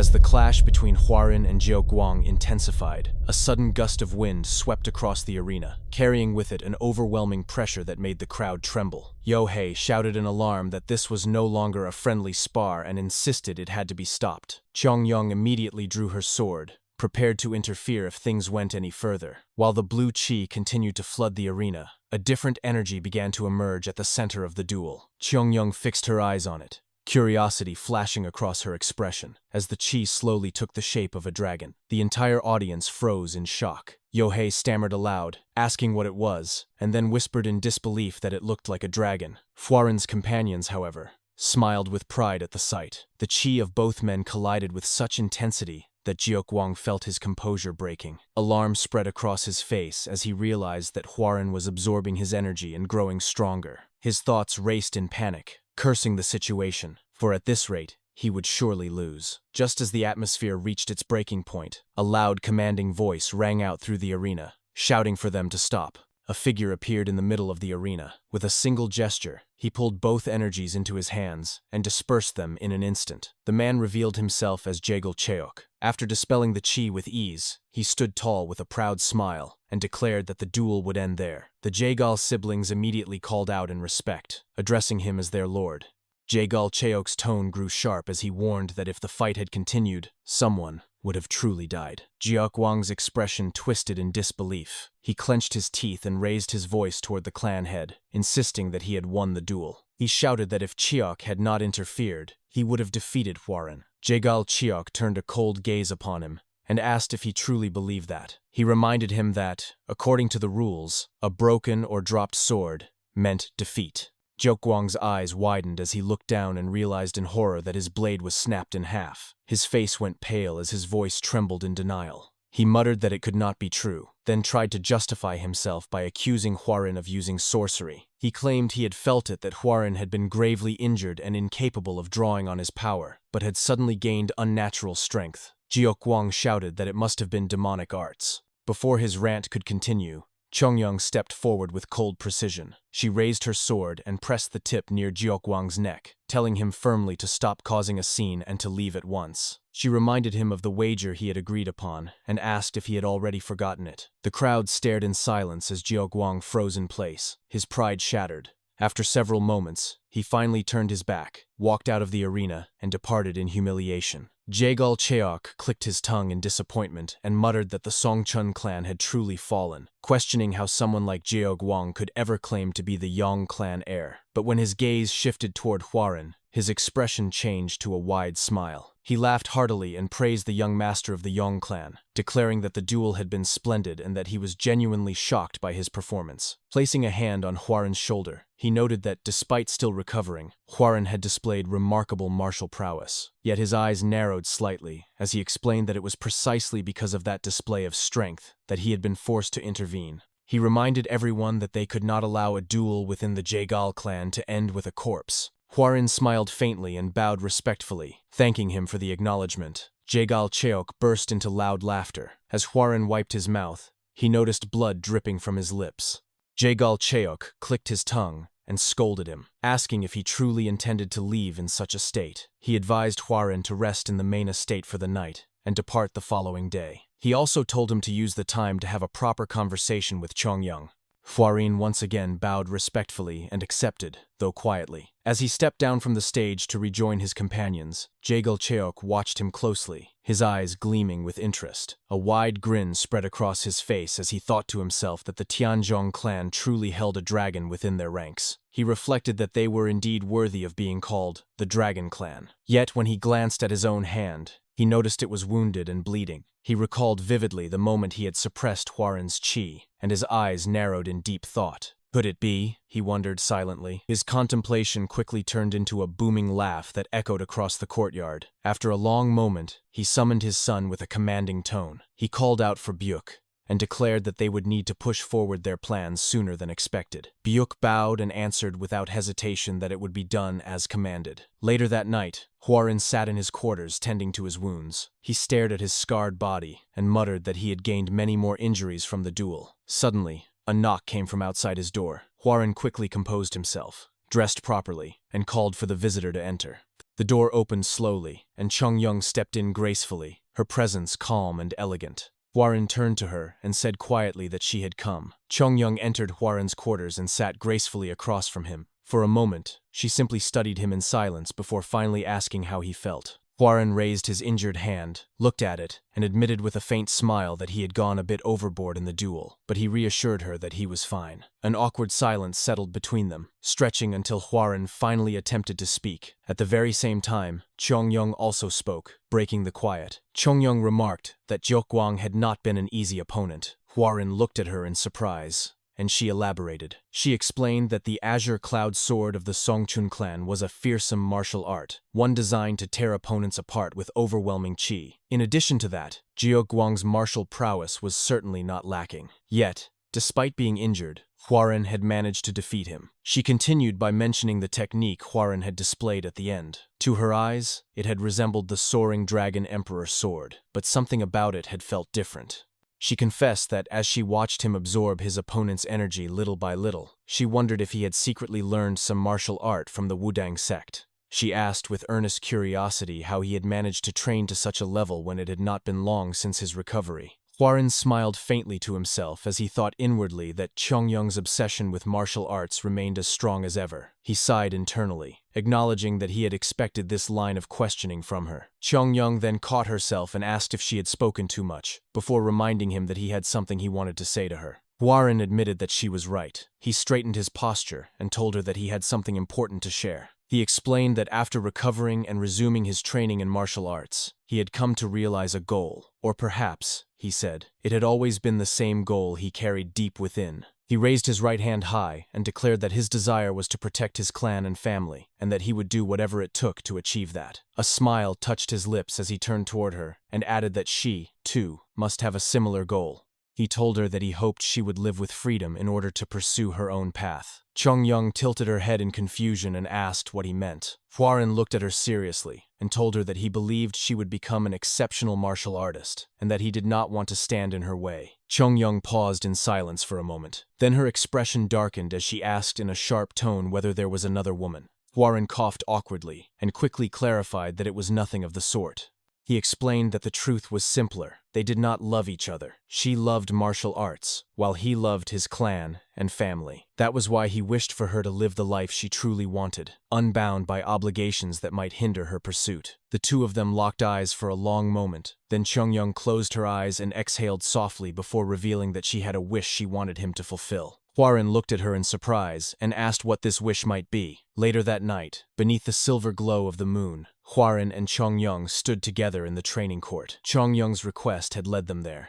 Hwarin scratched the back of his head in disbelief and asked if her wish had truly been to duel with him. Yong's eyes gleamed with intensity as she told him that he should know well the truth. There was much one could learn through the clash of blades. She explained that by crossing swords, one could understand what the other was thinking, and even what they wished to say. This, she said firmly, was her answer. She lowered herself into her fighting stance with her sword ready. Hwarin's lips curved into a small smile as he, too, raised his weapon and settled into his stance. He told her, without hesitation, that of course, he would grant her wish. In the next instant, the two lunged toward each other, blades colliding under the moonlight. The sound of steel echoed through the courtyard as they exchanged blows. Yet, alongside the clashing of swords, there were smiles on both their faces. They were enjoying themselves, laughing silently through the exchange, as if speaking to each other through every strike. Within his own heart, Hwarin whispered a silent farewell. He thought to himself, "Goodbye, Yong." The following morning, Hwarin and his companions stood near the exit of the Jagal clan grounds. They bowed respectfully toward the Jagal family before mounting their horses. As they prepared to depart, Hwarin turned one last time to look behind him. There he saw Yong watching from a distance. She smiled warmly at him, and he returned the smile. With that unspoken farewell, he and his group rode off. Back at the training courtyard, the swords they had used in their spar remained embedded in the ground. They stood side by side, basking quietly in the golden rays of the sun. After their long journey, the group finally found themselves lounging inside an inn. The air smelled of liquor, and laughter occasionally broke through the noise of cups clinking. Jungwook leaned forward, eyes bright with curiosity, and asked Hwarin when he had found the time to train so much. Namwook added his own question, wondering aloud what those strange techniques had been during the duel. Jungwook insisted that the final strike was unmistakably the soaring dragon emperor sword, but at the same time, it had felt different from the art they knew. Hwarin laughed lightly at their questions and reminded them that he had been with them the entire time. He asked how he could possibly have practiced on his own. Inwardly, however, his thoughts told a different story. He admitted silently that what he had used was indeed the soaring dragon emperor sword, but when his chi had run out, the Taiji depth heaven arts had interfered. The soaring dragon emperor sword was meant to overwhelm an opponent with raw force in the form of a blue dragon. Yet when combined with the Taiji depth heaven arts, it had transformed into a style that consumed his opponent's chi in order to suppress them. Of course, he reflected, the Jegal clan head had stopped it in time. Still, if his mastery of the Taiji depth heaven arts had been greater, it might have devoured even the chi of the clan head himself, growing into an uncontrollable power. His thoughts spun further. The soaring dragon emperor sword, the azure bamboo sword, and the Jegal clan head's chi. If he could combine all of them. His musings were cut short when Jungwook raised his cup high. With a satisfied grin, Jungwook declared that Hwarin had awakened through this duel, his understanding of martial arts deepening significantly. Beside him, Mo Byung remained quiet, her eyes lingering on Hwarin. Memories of their journey together filled her mind, and she thought of the Tianzhong Yong clan, once the greatest clan in Henan. A small, hopeful smile touched her lips. She wondered if it might truly be possible for that greatness to return. Lifting her own cup, she drank deeply, slammed it firmly against the table, and addressed the group. She told them that they all must work harder so as not to fall behind their young clan leader. Jungwook immediately added his voice, slamming his hand on the table with excitement. He shouted that no one could have imagined this turn of events just a few weeks ago. No one had believed that their young clan leader would defeat the flying demonic blood one to claim the special flower, let alone overcome the azure cloud swordsman. His voice rose with pride as he declared that Hwarin was growing stronger with each passing day. Laughter broke out across the table, filling the inn with warmth. Meanwhile, above them, on the upper floor of the inn, a cloaked figure stood silently by the window. His gaze was fixed on the lively group below, but after a moment, he turned away and entered a dimly lit room. Inside, a man sat hunched before a table, with other cloaked figures standing guard at his sides. The one who had entered stepped forward and bowed, saying he had something important to report. The man seated at the table murmured under his breath, his tone twisted and heavy with obsession. He muttered about witchery and sorcery. His bare fingers scratched the surface of the table until they bled, leaving fresh gouges in the wood. With a warped expression, he raised his voice in a harsh cry, insisting once again that it was sorcery. The next day, Hwarin and his companions rode their horses through a forest path. Mo Byung grew frustrated as Hwarin's horse pulled far ahead of the group. She called out to him, warning that if he kept forcing the pace, his horse would die of exhaustion before they ever reached the clan. Hwarin reined his horse to a stop and looked back apologetically. He admitted that perhaps he had been too eager. Mo Byung urged him to relax, reminding him that if he rushed blindly, he might lose something far more important along the way. Hwarin smiled at her words and agreed, addressing her respectfully as Instructor Mo. He pointed to a small spring nearby, suggesting that it would be wise to rest there and give the horses water. The group dismounted and began to make camp by the spring. Jungwook, Namwook, and Mo Byung busied themselves collecting water while Hwarin settled into meditation. Jungwook remarked to the others that their young clan leader seemed utterly absorbed in martial arts these days. Namwook replied that it was a good sign. Mo Byung added that such a phase would not last forever, and that if one missed this opportunity, breaking through the wall of progress later would be far more difficult. Hwarin sat in peaceful stillness, but suddenly his senses sharpened. A chilling presence stirred near the trees, and his eyes widened. His hand shot to his sword as he called out, demanding to know who was there and ordering them to reveal themselves. His crew rushed to his side in alarm, asking what had happened. In the blink of an eye, several cloaked men appeared from the shadows of the forest. The crew froze, stunned by their sudden arrival. Mo Byung immediately denied that they were mere bandits. She shook her head and declared that no bandit could hold such immense chi. These were assassins. Jungwook asked if they were the same enemies they had fought before. Hwarin narrowed his eyes and told them no. Their masks and bearing were different, but inwardly, he was unsettled. The aura these men gave off did not feel like that of assassins. It felt closer to the presence of an orthodox sect. From deeper within the forest, a voice called out, low and hateful. The words repeated again and again. Someone said they had found him. calling him a wrecked demon. Slowly, a man emerged into the light, his face at last revealed. Huaren's expression stiffened in shock as recognition struck him. He called the man's name. It was Jiaoguang. As the pressure around him intensified, Huaren clenched his teeth, feeling the immense weight of the hostile energy pressing in. His sharp gaze swept across the group of men surrounding Jiaoguang, and recognition flashed in his mind. Azure Cloud, the Songchun clan, he thought bitterly. So they're not even bothering to conceal their identities? Raising his voice, Huaren shouted across the tense field, demanding to know if Jiaoguang had come to take revenge for what had occurred at the Jaegal clan. Jiaoguang's furious roar cut through the air. "Silence," he commanded. His eyes, filled with rage, locked on Huaren as he pointed his finger at him and declared that Huaren was a practitioner of demonic arts. He claimed that while others might not sense it, he, the Azure Cloud Dragon Blade, could. With a trembling voice filled with conviction, he announced that he had come to slay the demon. From the rear, Mo Biang observed the deranged look in Jiaoguang's eyes, and muttered that he didn't appear to be in his right mind. Huaren immediately added that Jiaoguang's mind was clearly unstable. He pointed out the bulging veins,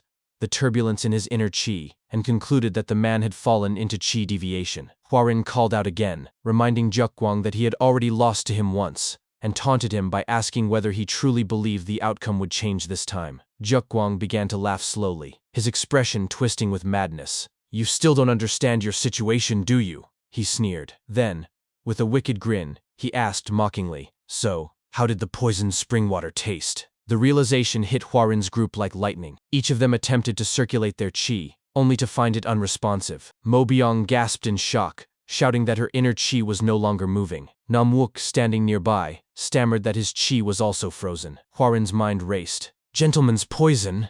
he thought in horror. "He poisoned the spring with gentleman's poison!" Enraged, Huaren shouted at Jiaoguang, demanding to know if poisoning them had been his plan all along. "As if threatening us wasn't enough. You used poison too?" he yelled furiously. "You dare call yourself an orthodox martial artist after this?" Jiaoguang's anger exploded. "Shut up!" he screamed. "To slay a demon I'd do far worse. You have no idea what I've endured to reach this level of cultivation. I didn't devote my life to martial arts just to lose to scum like you." His face twisted in fury as he raised his sword, shouting that the might of the Azure Cloud sword was invincible. At the back, Jungwook's voice trembled with tension. He said the situation was dire. They had all drunk from the poisoned spring. With a dozen armed warriors against them and Jiaoguang in a state of qi deviation, their enemies were clearly determined to kill them all. Huaren thought quickly. Even if Jiaoguang's qi is unstable, we can't win without our own inner energy. He began to issue an order, but before he could finish, Namwook stepped forward and placed a firm hand on his shoulder, saying that they were his guards and it was their duty to protect him. Mo Biang, Namwook, and Jungwook all took their positions in front of Huaren, preparing to fight. Mo Biang turned her head slightly and told him firmly that while they held the enemies off, he must escape. "There is absolutely no way you will die before we do," she said with conviction. Huaren froze for a brief moment, his expression darkening before his tone shifted into one of command. "No," he said sharply. He began walking forward, his expression resolute. "Not today," he thought. "Today, no one will die." As he passed his companions, Mo Biang's eyes widened in realization. She shouted at him in panic, begging him to stop, but he ignored her. Suddenly, Huaren's pure qi began to swirl violently within his body. It compressed rapidly until it became unbearably dense, then expanded explosively, its color shifting to a dark crimson as it surged uncontrollably. "Because I'll make sure of it," he swore silently. Seeing the transformation, Jiaoguang's body twitched in rage and fear. "I knew it!" he shouted. "You demon!" Blood began to trickle from Huaren's nose as he continued forward. "This is the first time I've ever forcibly drawn out my own qi," he thought. "Such overwhelming, domineering energy. It's equivalent to 60 years of cultivation. If I lose focus for even a moment, this power will consume me entirely." Jiaoguang, his face contorted with hatred, screamed an order for all his men to attack. "The Songchun clan will personally purge this demon," he roared. In an instant, the masked warriors behind him charged forward. From the rear, Mo Biang, Namwook, and Jungwook shouted in alarm, calling out to their young lord. As the masked men closed in, Huaren steadied his breathing. "I need to take them down as fast as possible," he thought. With a single fluid motion, he drew his sword and unleashed a powerful slash, instantly cutting down the first wave of attackers. Jiaoguang pointed his sword at him and screamed again, ordering the remaining men to kill him. Another wave of masked warriors lunged forward. The field erupted into chaos as the battle intensified. Hwarin moved like a storm, slicing through the attackers with ruthless precision. He leapt and spun, his sword flashing crimson in the air as bodies fell one by one. Then he vaulted high into the air, soaring directly above Jekwang. Blood dripped from Jekwang's mouth as he glared upward, his teeth clenched. "He must die!" he screamed. "We attack together!" The masked warriors jumped again, surrounding Hwarin mid-air. But in the next instant he vanished, reappearing on the ground within their formation. The masked men immediately shifted into a unified stance, shouting their technique in unison. Combination attack formation, unified circular assault. Hwarin found himself surrounded. The coordinated assault came from every direction. He blocked furiously, sparks flying as blades clashed in rapid succession. A sword came from behind, and he barely dodged it by twisting his body at the last moment. As the relentless battle continued, he managed to cut down one of the attackers. The moment his blade struck, Jekwang leapt into the fray, his sword descending in a heavy vertical slash. Hwarin raised his blade just in time, their weapons clashing with a deafening sound. "So this is the Yong clan you spoke of?" Jekwang snarled as he pressed down with raw force. Hwarin struggled to resist. "Damn it, my body's getting heavier. Their formation is one problem, but this chi, the old man's chi is consuming me. If I don't shake it off now." Suddenly, a cry from the distance drew his attention. "No! Master Mo!" Jungwook's voice rang out in panic. Hwarin turned his head and saw Mo Byung locked in combat. One of the masked men struck her across the shoulder, and she staggered backward. His eyes widened in shock. Without hesitation, he abandoned his duel with Jekwang and sprinted toward her. "Master Mo!" he shouted. "Don't let him escape!" Jekwang bellowed, and his men immediately lunged after Hwarin. A loud crash echoed through the area as the masked men surrounded Hwarin completely. Mo Byung shouted desperately, "Young Lord!" Hwarin was immobilized, trapped on all sides. From above, Jekwang leapt high into the air, raising his sword. "You bastard! This is the end!" he screamed. At that moment, a massive explosion of demonic chi erupted from the center of the formation. "Heavenly lightning ascension! Demonic!" Hwarin roared as the power burst skyward, shaking the entire battlefield. The blinding flare of energy pierced the clouds, then began to collapse inward. The area fell silent, enveloped in dust and smoke. Kneeling on the ground, Mo Byung stared in awe. That was definitely the heavenly lightning ascension, she thought. Even I can barely imitate that advanced sword art. How did he manage to perform it? She turned to the side and shouted to Namwook and Jungwook, who were still struggling to rise. "Two rising ghost blades! Are you all right?" Namwook groaned, rubbing his head. "Other than this pounding headache, I'm fine." Jungwook nodded weakly beside him. "But what on earth was that?" As they stood, they saw the vast crater that had been left behind. At its center stood Hwarin, still surrounded by dark, swirling demonic chi. "The shockwave didn't reach us," Namwook said in disbelief. Mo Byung looked closely and nodded. "It seems the young lord managed to control it just before the end." In the middle of the crater, Hwarin remained motionless. Yet within his mind, he was shouting frantically, "Master Mo! Master Mo!" His vision blurred, and the world around him dissolved. When it cleared, he found himself sitting in a vast open expanse filled with endless puddles reflecting a pure blue sky. Confused and disoriented, he looked around slowly. "Where is this?" he whispered. Within the depths of his consciousness, Hwarin slowly realized where he was. Looking around at the endless expanse of reflective puddles beneath the open sky, he whispered to himself that this was a mind space. He clenched his teeth, determined, and declared that he had to return. Master Mo and the two rising ghost blades were still fighting, and he could not abandon them. Suddenly, the tranquil surface of the puddles began to ripple violently. A demonic aura seeped upward, and in an instant, the water turned a deep, unsettling red. Before he could react, Hwarin felt his body being pulled down into the crimson depths. Below the surface, countless pale hands reached out from the darkness, grasping for him as he sank deeper into the void. Outside his mind space, Hwarin's chi burst forth uncontrollably, surging with violent intensity. The ground trembled from the force of it. Nearby, Dokong watched in alarm and asked what was happening. Mo Byung, her expression grave, replied that they had to stop it, that the being before them was no longer the young lord. She admitted that she did not know what that entity was, but insisted that they could not allow it to move freely while controlling Hwarin's body. Dokong shouted that they had no inner chi left. How were they supposed to stop such a monstrous force? Mo Byung snapped back furiously, asking if he intended to simply stand there and watch as the young lord was devoured. Before either could act, Namwook pointed ahead and exclaimed that Hwarin was moving. Their gazes turned to the figure approaching the bloodied Jekwang, who sat slumped against a tree. Hwarin's movements were eerily calm, his eyes devoid of emotion. Without hesitation, he lunged forward with his sword, aiming straight for Jiukwang's heart. Meanwhile, within the mind space, Hwaran continued to sink through the crimson water. Just as the cold darkness was about to swallow him completely, a soft light appeared. A delicate hand touched his back and pushed him upward. He opened his eyes slowly and saw the familiar face of his attendant smiling faintly at him. "Yan Hua?" he murmured in disbelief. The moment her name left his lips, he felt warmth return to his body, and his consciousness snapped back. He awoke to the sound of Mo Byong's desperate voice echoing in his ears. "Young lord, wake up, Yong Hwaran." He realized he was being supported by the twin rising ghost blades and Mo Byong, all of whom struggled to hold him steady. Mo Byong continued shouting, urging him not to lose control. "Do not let that power consume you. Overcome it. You said it yourself.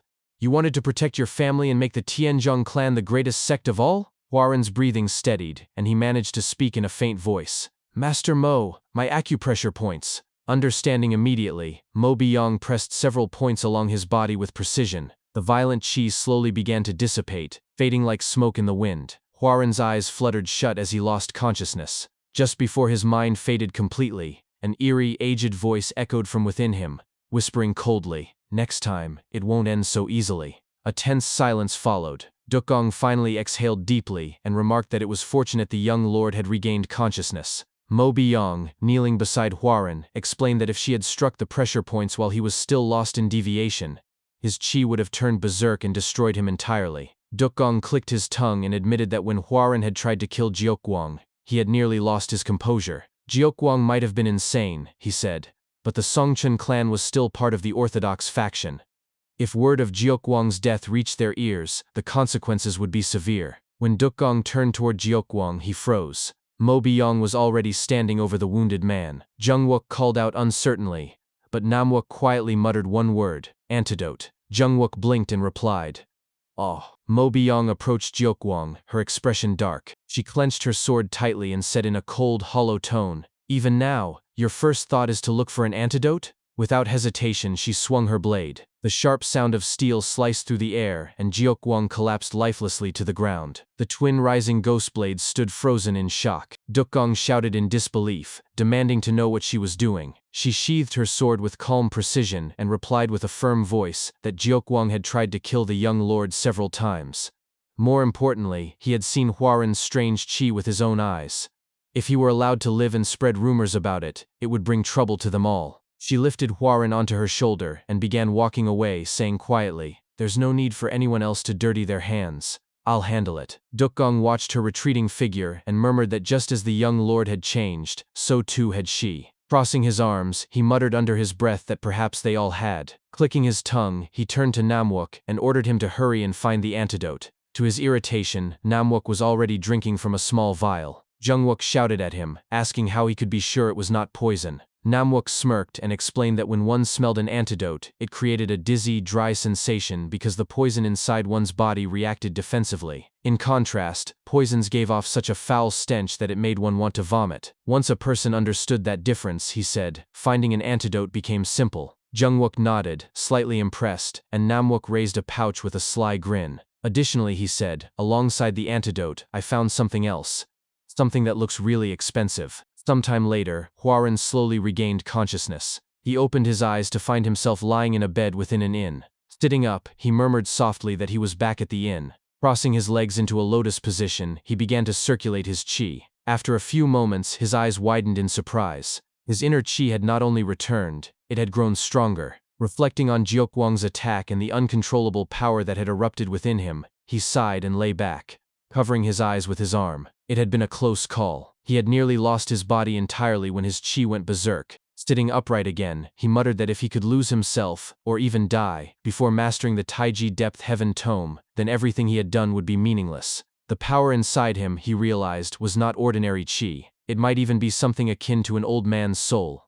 If that were true, then perhaps he, the presence inside him, knew something more. Elsewhere in the inn, Mo Byong and the twin rising ghost blades sat around a table discussing quietly when Hwaran entered the room. Jungwook immediately greeted him with relief, asking how he felt. Hwaran assured him he was fine, then glanced at Namwook, who was holding a small golden token. "What's that?" Hwaran asked. "Oh, this?" Namwook replied. "Jiukwang had it." It looked valuable, so I took it. As Hwarin studied the token, recognition dawned on his face. He murmured to himself that it was Cho Woo-hee's golden token, the proof that allowed one to meet the most beautiful woman in Hainan. He wondered aloud how Jeokwang could have possibly come to possess it. Then chuckling softly, he said, "Haha, I see." An awkward silence fell over the group. Hwarin cleared his throat and muttered that the atmosphere had suddenly become awkward. Mo Byung then spoke seriously, addressing him as young lord, but before she could continue, Hwarin interrupted her. He bowed his head slightly and apologized sincerely to her and the twin rising ghost blades, explaining that he had been completely unable to use his inner chi because of the poison, and that Jeokwang had already lost his sanity. He had only wanted to protect them, and in that desperate moment, he had no other choice. Mo Byung stood up, bowed deeply, and thanked him. Regardless of what had happened, she said, if he had not intervened, they all would have died. However, she insisted they needed to know the truth. What exactly had been that strange chi flowing through him? Hwarin hesitated for a moment, then agreed to explain. Before that, however, he asked what had happened to Jeokwang. Namwook tried to answer, stammering slightly, but Mo Byung cut him off and said flatly, "He'd disappeared." Hwarin raised his voice in alarm, exclaiming that if Jeokwang spoke to the Songchun clan about what had happened, it would bring disaster upon them all. Mo Byung interrupted again, assuring him that such a thing would not happen. She explained that when Jeokwang had forcibly drawn out his inner chi while possessed, he had lost complete control of himself. By now, he was likely a mindless fool, unable to even speak coherently. Turning to Namwook and Jungwook, she asked for their agreement, and they both nodded reluctantly. Hwarin finally relaxed, saying that if Master Mo claimed it, he would believe her. Clenching his fist, he began to speak, saying that there was something he needed to explain. But before he could continue, a man approached their table unexpectedly. Hwarin flinched at his sudden appearance. The man introduced himself as the owner of the inn and apologized, explaining that he needed them to leave. Jungwook stood up indignantly, asking why an innkeeper would ask his guests to leave so abruptly. The owner looked toward the door and explained that the Sky Ocean Merchant Union had rented out the entire building. As the group turned toward the entrance, Hwarin's gaze lingered on the name. He muttered under his breath in disbelief, recalling a distant memory. "The Sky Ocean Merchant Union," he said softly. "Isn't that the same place I joined as a son-in-law in my previous life?" The Sky Ocean Merchant Union stood as one of the most prosperous and influential merchant organizations in all of Hainan. Under its vast domain operated the Sky Ocean Escort Agency, the Sky Ocean Inn, and the Sky Ocean House, three major enterprises that brought both wealth and prestige to its name. Yet for Hwarin, the true reason he could never forget this union went far beyond its economic power. In his previous life, he had lived as its master. He remembered all too well how that life had ended, how she had tried to drag him down alongside that strange and twisted faction. His thoughts were interrupted when the innkeeper's uneasy voice broke the silence once again, asking them firmly to leave the premises. Hwarin, regaining his composure, thought to himself that if the Sky Ocean Merchant Union was truly behind this order, it was no surprise the innkeeper was acting so timidly. With a calm expression, he rose to his feet, gave the innkeeper a polite bow, and stated that although he respected the request, he could not simply comply with the demands of the Sky Ocean Merchant Union as a paying guest. At his side, Jungwook leaned closer and whispered into his ear, warning that the Sky Ocean Merchant Union was not an opponent the Tianzhong clan could afford to take lightly. They possessed not only vast wealth but also significant martial strength. Before Hwarin could reply, the inn's doors swung open. A man entered, his posture arrogant and his steps confident. Hwarin's expression darkened as he recognized the man. "That bastard," he thought bitterly. "To think I'd see that arrogant face here of all places." The man glanced around and then spoke with a tone dripping with superiority. He asked if Hwarin did not know who he was, and demanded to know where he had come from. Hwarin replied evenly that he was Yong Hwarin of the Tianzhong clan in Hainan. The man's eyes narrowed as he examined Hwarin from head to toe. After a moment, he remarked that he had heard the young master of the Tianzhong clan was too frail to ever leave his home. Hwarin met his gaze calmly and asked if he looked sickly to him now. The man fell silent, his arrogance faltering for a brief moment before he stepped closer, his shadow falling over Hwarin. Speaking in a firm, almost condescending tone, he said that the Sky Ocean Merchant Union's men were weary from a long journey and merely wished to rest in peace. Surely, he said, as fellow martial artists of Hainan, Hwarin could understand their hardship. Hwarin's lips curved slightly. "That sounded a lot like a threat to my ears," he replied. The man's composure snapped. "What did you just say?" he shouted. Hwarin smirked and raised a finger toward the ceiling. "If an orthodox sect uses its strength to impose its will upon others, Then tell me, how is it any different from the demonic or unorthodox factions?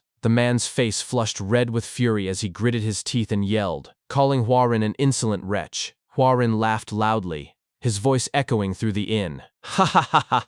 So the Sky Ocean Merchant Union really is as powerful as they say. To think a mere merchant union martial artist would dare raise his voice at the young lord of a martial sect. At those words, Mo Byung and the twin rising ghost blades immediately rose from their seats, their hands resting on their weapons. The man clenched his fists and prepared to fight. Huaran's hand moved to his sword hilt, gripping it with his left hand as he said coldly, "If you truly wish to rent out this entire inn," he tapped the sheath of his sword with his right hand and finished, "then how about we settle this according to the laws of the Jianghu?" The man's eyes flared with anger as he held his sword and shouted, "Fine, come outside." Moments later, the two stood facing each other in the courtyard. Mo Byung, standing behind Huaran, called out anxiously, asking if he truly intended to fight. Huaran replied firmly that if he backed down now, the world would see the Tianzhong clan as weak. If he allowed a mere martial artist from the Sky Ocean Merchant Union to intimidate him and walk away unchallenged, people would begin to believe the clan was weaker than a merchant organization. He said that the confrontation had become inevitable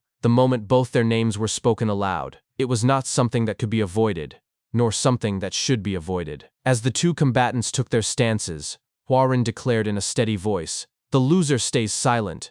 The winner's words become law." Without warning, the man lunged forward, thrusting his sword directly toward Huaran's chest. Huaran sidestepped the attack effortlessly, his movements fluid and precise. The man's eyes widened in disbelief. "He dodged?" he muttered. He planted his feet firmly and unleashed a rapid flurry of thrusts, each faster than the last. Huaran watched him carefully, evading every strike with graceful precision. As he moved, he analyzed his opponent's technique. His sword, he thought to himself, why does it look so slow? Then, leaping high into the air, Huaran drew his own sword mid-flight. His descent was swift, and before his opponent could react, Huaran's blade came down, stopping just a breath away from the man's neck. Nearby, members of the Sky Ocean Merchant Union whispered among themselves in disbelief. One of them murmured that no matter how hard their companion tried, his sword could not even graze the young lord. Another added that these could not be the movements of a sick man. The first agreed, saying that the rumor of the Tianzhong heir being too frail to move had clearly been a lie. As Huaran's blade hovered at the man's throat, a commanding female voice suddenly rang out across the courtyard. "Stop right there!" The man clenched his jaw, lifting his head slowly while staring down at the sword that rested against his neck. The surrounding attendants immediately bowed low as the door of a luxurious carriage opened. A woman stepped out gracefully, her presence commanding the attention of everyone present. As she approached, her sharp eyes took in the scene before her, Huaran standing tall beside her kneeling subordinate. Huaran's eyes widened in shock as recognition struck him. Hua Wunqiang, he thought, the daughter of the Sky Ocean Merchant Union's master, and my wife from my previous life. His mind reeled. Why is she here? The woman lifted a delicate fan to her face and spoke with poised elegance. "I am Hua Wunqiang," she said. "I did not expect to find a hidden dragon within the Tianzhong clan." Huaran turned his gaze away, composing himself before replying evenly, "I am Yong Huaran." Hua Wunqiang studied him for a moment, her eyes glinting with curiosity. She then stepped closer and said, "I would like to invite you to share a meal with me today. What do you say?" Huaran's breath caught as memories flooded his mind. Memories of their life together. The laughter, the arguments, the bitterness that had once defined their relationship. A bead of sweat rolled down his temple. Maintaining a polite tone, though his voice wavered slightly, he said, "I appreciate the invitation, but I have matters that require my attention. I must decline. I hope you understand." Hua Wunqiang's expression froze for a brief moment. She covered her face completely with her fan, her silence stretching uncomfortably. Then, closing the fan with a sharp flick, she replied with a faint trace of irritation, "It was a pleasure meeting you, Lord Yong Huaran." She turned gracefully and added, "Though, I have a feeling we will be seeing each other quite often." As she departed with her entourage, Huaran exhaled quietly, watching the Sky Ocean Merchant Union group disappear down the road. Mo Byung approached and said with clear admiration that he had impressed her once again, not only by defeating a skilled martial artist so easily, but also by refusing the invitation of the Sky Ocean Merchant Union's daughter. At the side, Namwalk and Jungwalk could not contain their amusement. Jungwalk sighed dreamily, muttering that if such a woman had offered wine, it must have been exquisite. Huaran ignored their remarks as he walked back toward the inn. Let's just eat something light and leave quickly, he said curtly. Getting involved with her won't end well. Later, as the group sat together for their meal inside the inn, Hua-rin ate quietly. His legs, however, trembled beneath the table. Mo Byung noticed his unease and asked gently if he was feeling unwell, mentioning that he had seemed unsettled ever since meeting Lady Hua Wung-kyung. Hua-rin forced a laugh and stammered that he was fine. Abruptly, he stood up and said that he simply needed to clear his mind through a bit of meditation and sword training. Mo Byung rose as well, offering to accompany him, but Hua-rin waved her off, saying he preferred to go alone. As he walked through the quiet streets under the fading light of dusk, his mind drifted back to the past, to the memories of his former life with Hua Wung-kyung. He remembered the times he had seen her waiting for him at street corners, her eyes bright with affection. He remembered their laughter, their arguments, the warmth and the bitterness, and the moments when she had looked at him with both love and hatred. Clicking his tongue, he muttered to himself, "Damn it, it's all in the past. It's over, Hua-rin." Just as he tried to shake off the memories, his attention was drawn to a commotion nearby. The sound of shouting reached his ears.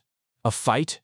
he murmured, moving toward the noise. When he reached the crowd, his eyes widened in disbelief as he recognized one of the fighters. "That man," he thought, his pulse quickening. "Gocheok!" Gocheok stood in the middle of the street, gripping tightly the chain leash of a rabid black dog that growled and snapped beside him. In front of him was a man with his sword drawn, ready to fight. From a distance, Hua-rin observed the confrontation from the corner of a nearby building, his eyes narrowing as he thought to himself how Gocheok had managed to travel all the way there. His gaze shifted to the beast beside him, and he noted the strange aura emanating from it. Gocheok's voice thundered with authority as he shouted at the man before him. "I'll say it again. If you just hand over that thing, we'll leave quietly. But if you continue to deny it until the end, you'll die here." The man opposite him shouted back furiously, demanding how he could possibly hand over something that did not even exist. Crouching down, Gocheok stroked the black dog's head with an unsettling calm and said, "This dog can smell prey from 50 kilometers away. It's a black wolf. The fact that it came to you means you have that thing." From his hiding spot, Hua-rin's expression stiffened as he pieced the situation together. So that black dog followed the scent of the demonic poison stoneflower all the way here, he realized. He reached into his pocket, pulling out the very flower in question, and frowned. "But the flower is with me. Then why are they targeting that young man instead?" Meanwhile, Gocheok's patience ran thin. His teeth clenched as he glared at the man standing defiantly before him. "Do I really have to kill you to find it?" he growled. Then, raising his voice so that everyone around could hear, he announced, "Listen, everyone! I am Gocheok, the young sect leader of the Serpent Dragon sect of Hubei. Anyone who helps me capture that man will be handsomely rewarded by my sect." The crowd of martial artists nearby began to stir. Some exchanged glances, while others gripped their weapons, slowly surrounding the man Gocheok was threatening. The young man, however, did not waver. With defiant conviction, he shouted back, "When you meet the king of hell in the underworld, tell him you were killed by Jong Se-ok." At that name, Hua-rin's eyes widened slightly. Jong Se-ok, he thought. That name sounds familiar, yet this man looks like a vagabond. Still, he carries himself with a certain dignity. He must be from a reputable clan. Before Hua-rin could dwell further on his thoughts, Jong Se-ok lunged forward, his blade cutting through the air with deadly precision. The sound of clashing steel erupted as chaos consumed the street. Jong Se-ok moved with agility and power, overwhelming his opponents one by one. Watching from behind, Gocheok gritted his teeth and muttered in frustration, "Useless fools." As Jong Se-ok pressed forward to strike another attacker near Gocheok, the latter suddenly drew his own sword. With a vicious motion, he impaled his subordinate from behind, the blade piercing through the man's body and striking Jong Se-ok as well. Jong Se-ok stumbled backward, blood spilling from the wound as he shouted, "You stabbed your own subordinate? Even the demonic cult wouldn't stoop this low." Gocheok simply shrugged and replied coldly, "That's because we stand between the orthodox and the unorthodox factions." Jong Se-ok's expression darkened with fury. He gritted his teeth as blood dripped from his mouth, and a powerful surge of chi burst forth from his body. "You people have crossed the line!" he roared. From the corner, Hua-rin's eyes widened in shock as he felt the overwhelming energy radiating from Jong Se-ok. That chi, he thought. My God, how did I not recognize his name right away? He recalled what he knew of the man, Jong Se-ok, known as the hero amongst demons, the last disciple of the late hidden saint cult leader who had been destroyed by the three demonic heavens. Though Jong Se-ok had walked the path of demonic arts, he had upheld a chivalrous heart, earning his title through both honor and strength. In the years to come, he would grow powerful enough to rival Hei Chulryung himself for the title of the strongest under the heavens. Gripping the wooden wall beside him, Hua-rin crushed a plank in his hand, his knuckles tightening as he thought, for such a man to die here, in a foreign land, over something I took. At that moment, Gocheok roared and charged toward Jong Se-ok, his sword gleaming under the dim light. Die, he shouted. Before he could reach his target, a large chunk of wood came hurtling toward him. Gochiok barely managed to block it with his sword, sparks flying as the impact sent him stumbling back. His eyes darted toward the direction it came from, and he barked angrily. Who's there? Hwarin stepped out from the shadows, his hand resting on his sword as he said evenly, Stop right there. Gochiok's glare hardened. If you're just a passerby, I suggest you move along quietly, he warned. But then, recognition struck him, and his voice rose. Wait, you're the one who defeated Do Gyegong today, aren't you? Step aside. This has nothing to do with you? Hwarin's voice remained calm. It does concern me, Warrior Yong. You look exhausted, so allow me to lend you a hand. Gochiok's jaw tightened in fury as he raised his sword. Must people of rank truly draw blood among themselves? He sneered. The crowd that had gathered began to murmur. One onlooker pointed and whispered, Isn't that the young master of the Tianzhong clan, the one who dueled Do Gyegong earlier? Another nodded quickly. He's fighting again. The first shook his head. No, I've been watching from the start. Gochiok was about to kill that vagabond, and no one dared to step in. That young master intervened. Just then, Jungwook and Namwook arrived at the scene, pushing through the crowd. Jungwook scratched his head and muttered, Is that the young lord? He's fighting again, huh? That title sword demon is starting to suit him perfectly. Namwook smirked and replied, Well, it's better than standing around doing nothing. Jungwook glanced at him in confusion. What do you mean? Namwook crossed his arms and explained, Most people kept quiet because they feared the serpent dragon sect's background and influence. But he chose a different path. In the Jianghu, that path is called righteousness. In the center of the commotion, Jang Se-ok looked toward Hwarin and said, I appreciate your concern, but you shouldn't suffer humiliation on my behalf. Hwarin briefly examined the wound on Jang Se-ok's shoulder before stepping forward. His tone was resolute. This isn't for you. Not long ago, I made a promise to myself, to help those I can. I'm only walking the path I chose, so don't trouble yourself over it. Before Jang Se-ok could respond, Gochiok roared with rage and lunged forward, screaming, You brats! Their swords met with a resounding clash that echoed through the square. Sparks flew as the two forces of Qi collided. The crowd gasped as the battle erupted into chaos once more. Though both fought fiercely, Hwarin remained composed, his movements measured and precise. Gochiok, however, began to falter, struggling to match his opponent's rhythm. He gritted his teeth, muttering under his breath, This bastard! How is he this strong? Hwarin's chi flared brightly, surrounding him like a living flame as he advanced step by step. Gochiok's confidence broke. Damn it! He shouted. Seeing his men flee in panic, he clenched his teeth in frustration. Grabbing his dog's leash, he turned to run, shouting over his shoulder, You'll regret this, boy! If you're carrying that thing, we'll meet again soon enough. From behind, Jang Se-ok called out angrily, You coward! Running away? Hwarin narrowed his eyes as he watched the fleeing figure. We need to kill that black dog, he thought sharply. If it catches the scent of the demonic poison stoneflower again, it will lead them straight back to us. He gripped his sword tightly, chi swirling around him as his focus locked onto the escaping beast. In a single motion, he unleashed his weapon. The sword shot forward like lightning, aimed directly at the dog. The black wolf leaped aside at the last instant, narrowly dodging the strike. Behind him, Jang Se-ok muttered, You missed. But Hwarin was far from finished. His eyes narrowed as he concentrated, whispering the name of his technique. Soaring Dragon Emperor Sword, Flying Sword Technique. In an instant, the sword reversed direction mid-air and streaked upward with blinding speed before plunging back down toward the target. A sharp whistle cut through the air, followed by a brief yelp as the sword struck the dog cleanly. The crowd fell silent in astonishment at the display. Hwarin exhaled slowly, lowering his hand. Whew,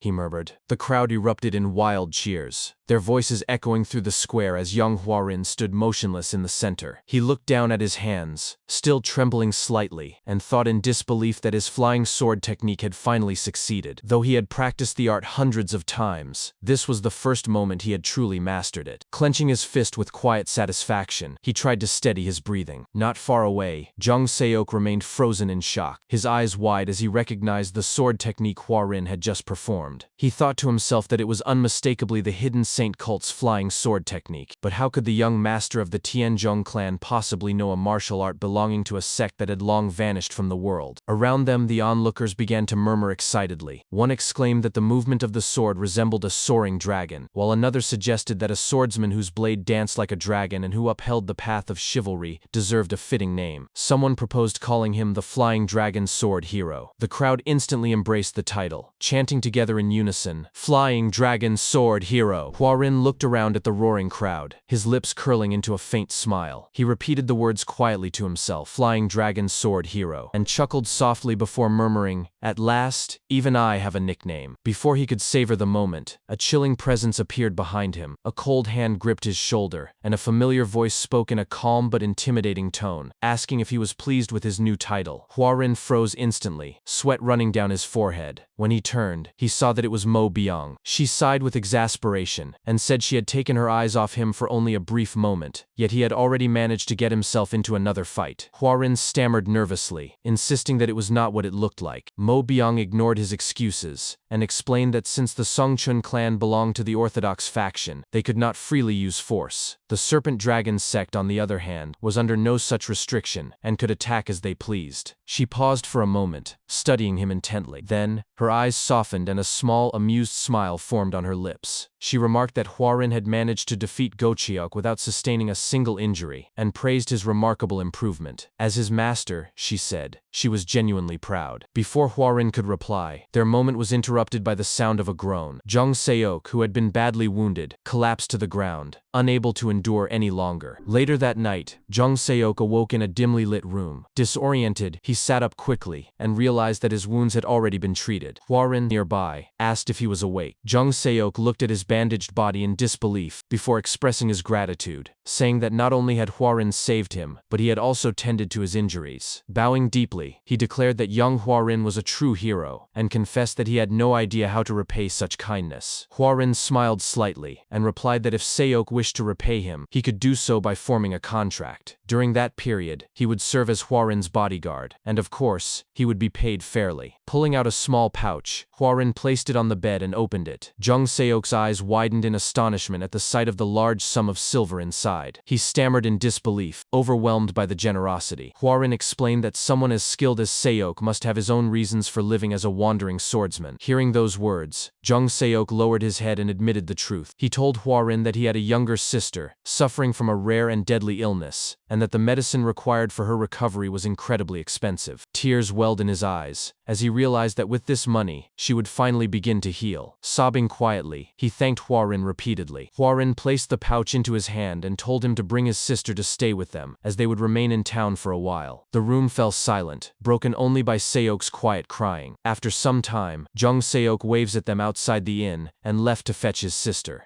When he was gone, Mo Biang turned to Huarin with a skeptical look, and remarked that he had been far too generous for the sake of a mere bodyguard. She asked if there was a specific reason behind such kindness. Zheng Wook, standing beside her, cleared his throat and agreed, adding humorously that with that amount of money, one could easily buy several bottles of the finest wine. Huarin simply looked up at the night sky and smiled. He said that Zhang Seok was someone destined for greatness, and that befriending such a man for a few silver nyang was a bargain. He added that he admired the way Seok had stood tall and unyielding even when surrounded by the Serpent Dragon sect. Mo Biang still looked puzzled and tilted her head, asking if they would be returning to the Tianzhong clan with him. Huarin laughed, and replied that they would not be going back yet. Instead, their next destination was Zhengzhou. His words were met with immediate protest. Mo Biang shouted in disbelief, asking why they were suddenly heading to Zhengzhou, while Zheng Wook exclaimed in confusion, asking if they truly were not returning home. As Huarin continued walking ahead, they hurried to catch up. Mo Biang argued that they had already obtained the elixir and visited the Jaegal clan, so there was no reason to go elsewhere. Huarin paused for a moment but did not answer directly. Inwardly, he thought that if his qi went out of control again, it could completely consume his body. To prevent that, he needed to cultivate the Taiji Depth Heaven Tome, which required the help of a certain person, someone currently in Zhengzhou. Thus, he had no choice but to leave as soon as possible. Stopping at the inn's doorway, he cleared his throat and announced firmly that it was the young lord's command. Mo Biang raised her voice in protest, insisting that the clan lord would surely be worried. Huarin smiled faintly as he opened the door and replied that he had already sent a messenger pigeon, so there was nothing to worry about. He added that they would depart the next morning, then closed the door behind him. Outside, Zheng Wook placed his palm on his forehead in exasperation. Nam Wook shrugged helplessly, and Mo Biang clenched her fists in frustration, muttering that no one could ever predict what Huarin was thinking. The next morning, just as they were preparing to depart, Zhang Seok arrived with a horse. He dismounted quickly and bowed to Huarin, reporting that his preparations were complete. Introducing the girl beside him, he said that she was his younger sister,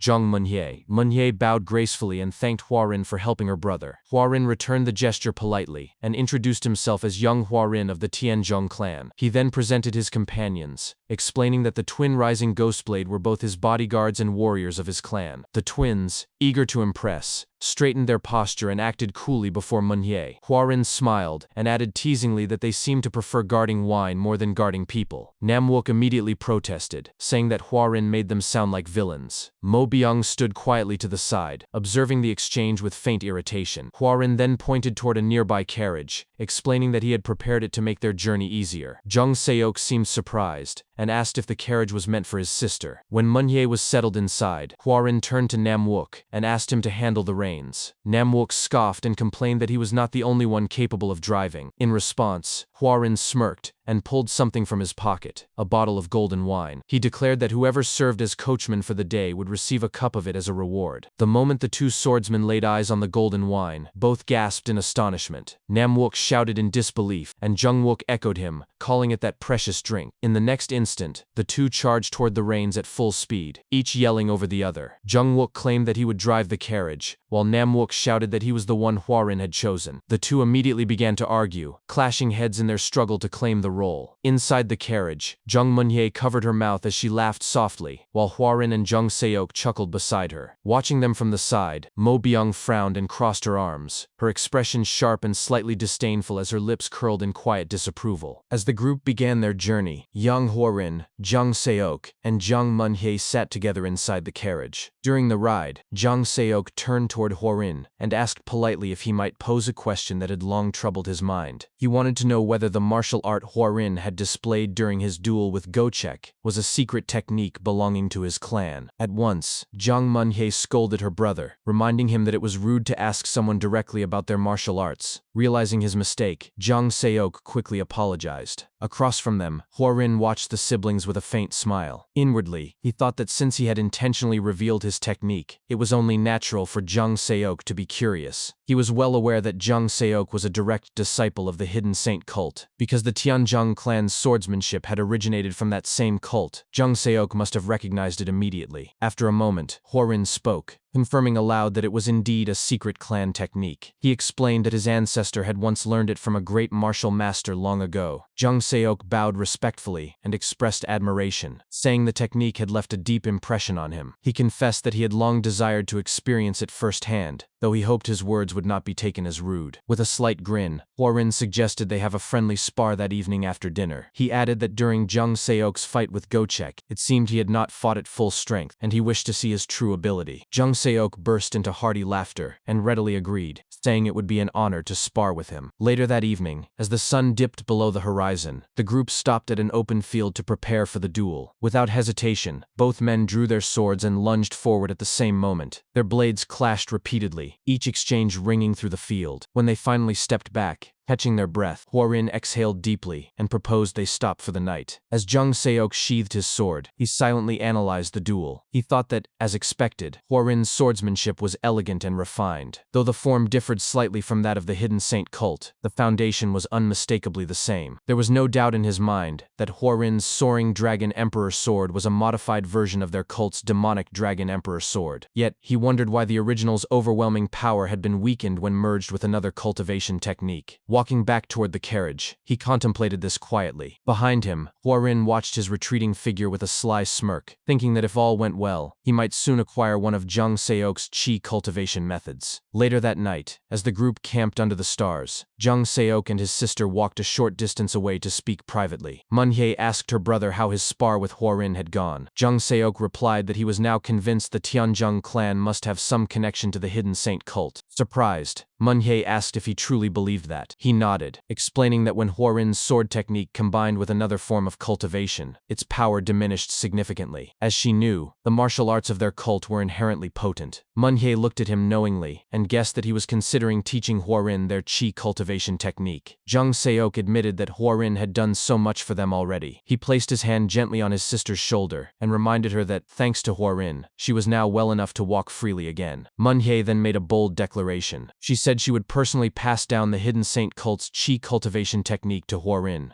Startled, Zhang Seok asked if she was truly serious. Manhwa nodded firmly and added that her brother must never link Huarin to their fallen cult. The hidden saint cult had long perished, and to attempt to revive it through Huarin would be defying the will of the heavens. After their talk, they quietly returned to camp. The next day their journey continued. By afternoon they reached a wide field of flowers near a cascading waterfall. Huarin suggested they rest there for the night. Later, as he stood alone among the flowers, enjoying the cool windy air, Zhang Manhwa approached from a distance. She greeted him softly and asked if he was simply out for a walk. Huarin turned to her with a smile and replied warmly, asking what brought her there. Lowering her gaze, Manhwa confessed that she had been troubled, unsure how to repay the great kindness he had shown her and her brother. Huarin chuckled modestly and told her that it was nothing special, that he had merely done what was right. Manhwa shook her head and insisted that when one received a favor, it was proper to return it. She then revealed her intention to pass down her clan's qi cultivation technique to him, explaining that her brother believed his martial arts could become even stronger with its guidance. Huarin cleared his throat, his tone measured and composed, and protested that he could not possibly accept such a profound gift in exchange for such a small favor. Suddenly, Manhwa raised her voice, stepped closer, and grabbed his hand tightly. Her eyes trembled as she begged him to accept it, saying that otherwise, she and her brother would never feel at peace. Huarin froze, his face turning red as he struggled to meet her gaze. Stammering slightly, he pointed out that she was still holding his hand. Realizing it, Manhwa's cheeks flushed crimson. She quickly released him, turned away, and covered her face in embarrassment. Huarin remained frozen for a moment, staring down at his hand before speaking again. After a long pause, he finally agreed,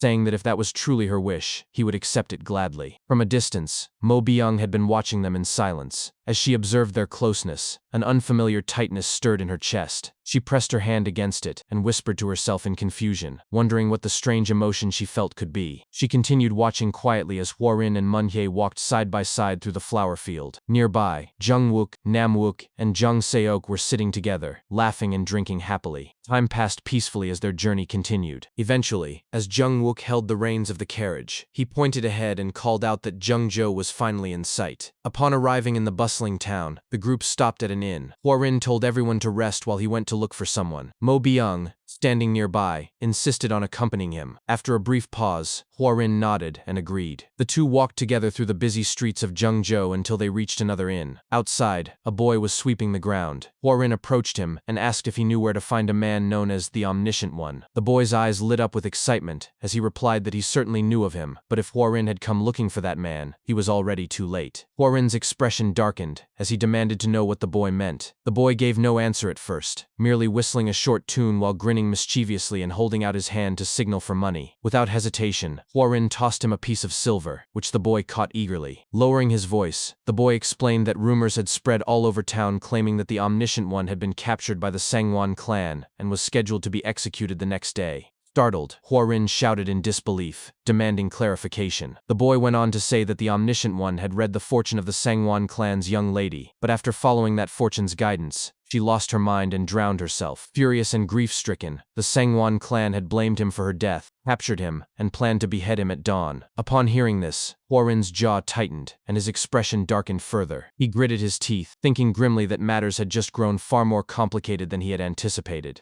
As they walked away from the inn, Huarin began to recall what he knew of the Omniscient One, Nan Myung-guak. He thought to himself that Nan Myung-guak had built his reputation on fortune-telling and exorcism, but his true identity was the last envoy of the eradicated Bei cult. The Bei cult specialized in soul-related sorcery and had already collapsed before the three demonic, three orthodox era. Huarin realized that if it was him, he would be able to remove the old man who was inside him. However, his thought was cut short by the realization that Nan Myung-guak was scheduled to be beheaded the next day.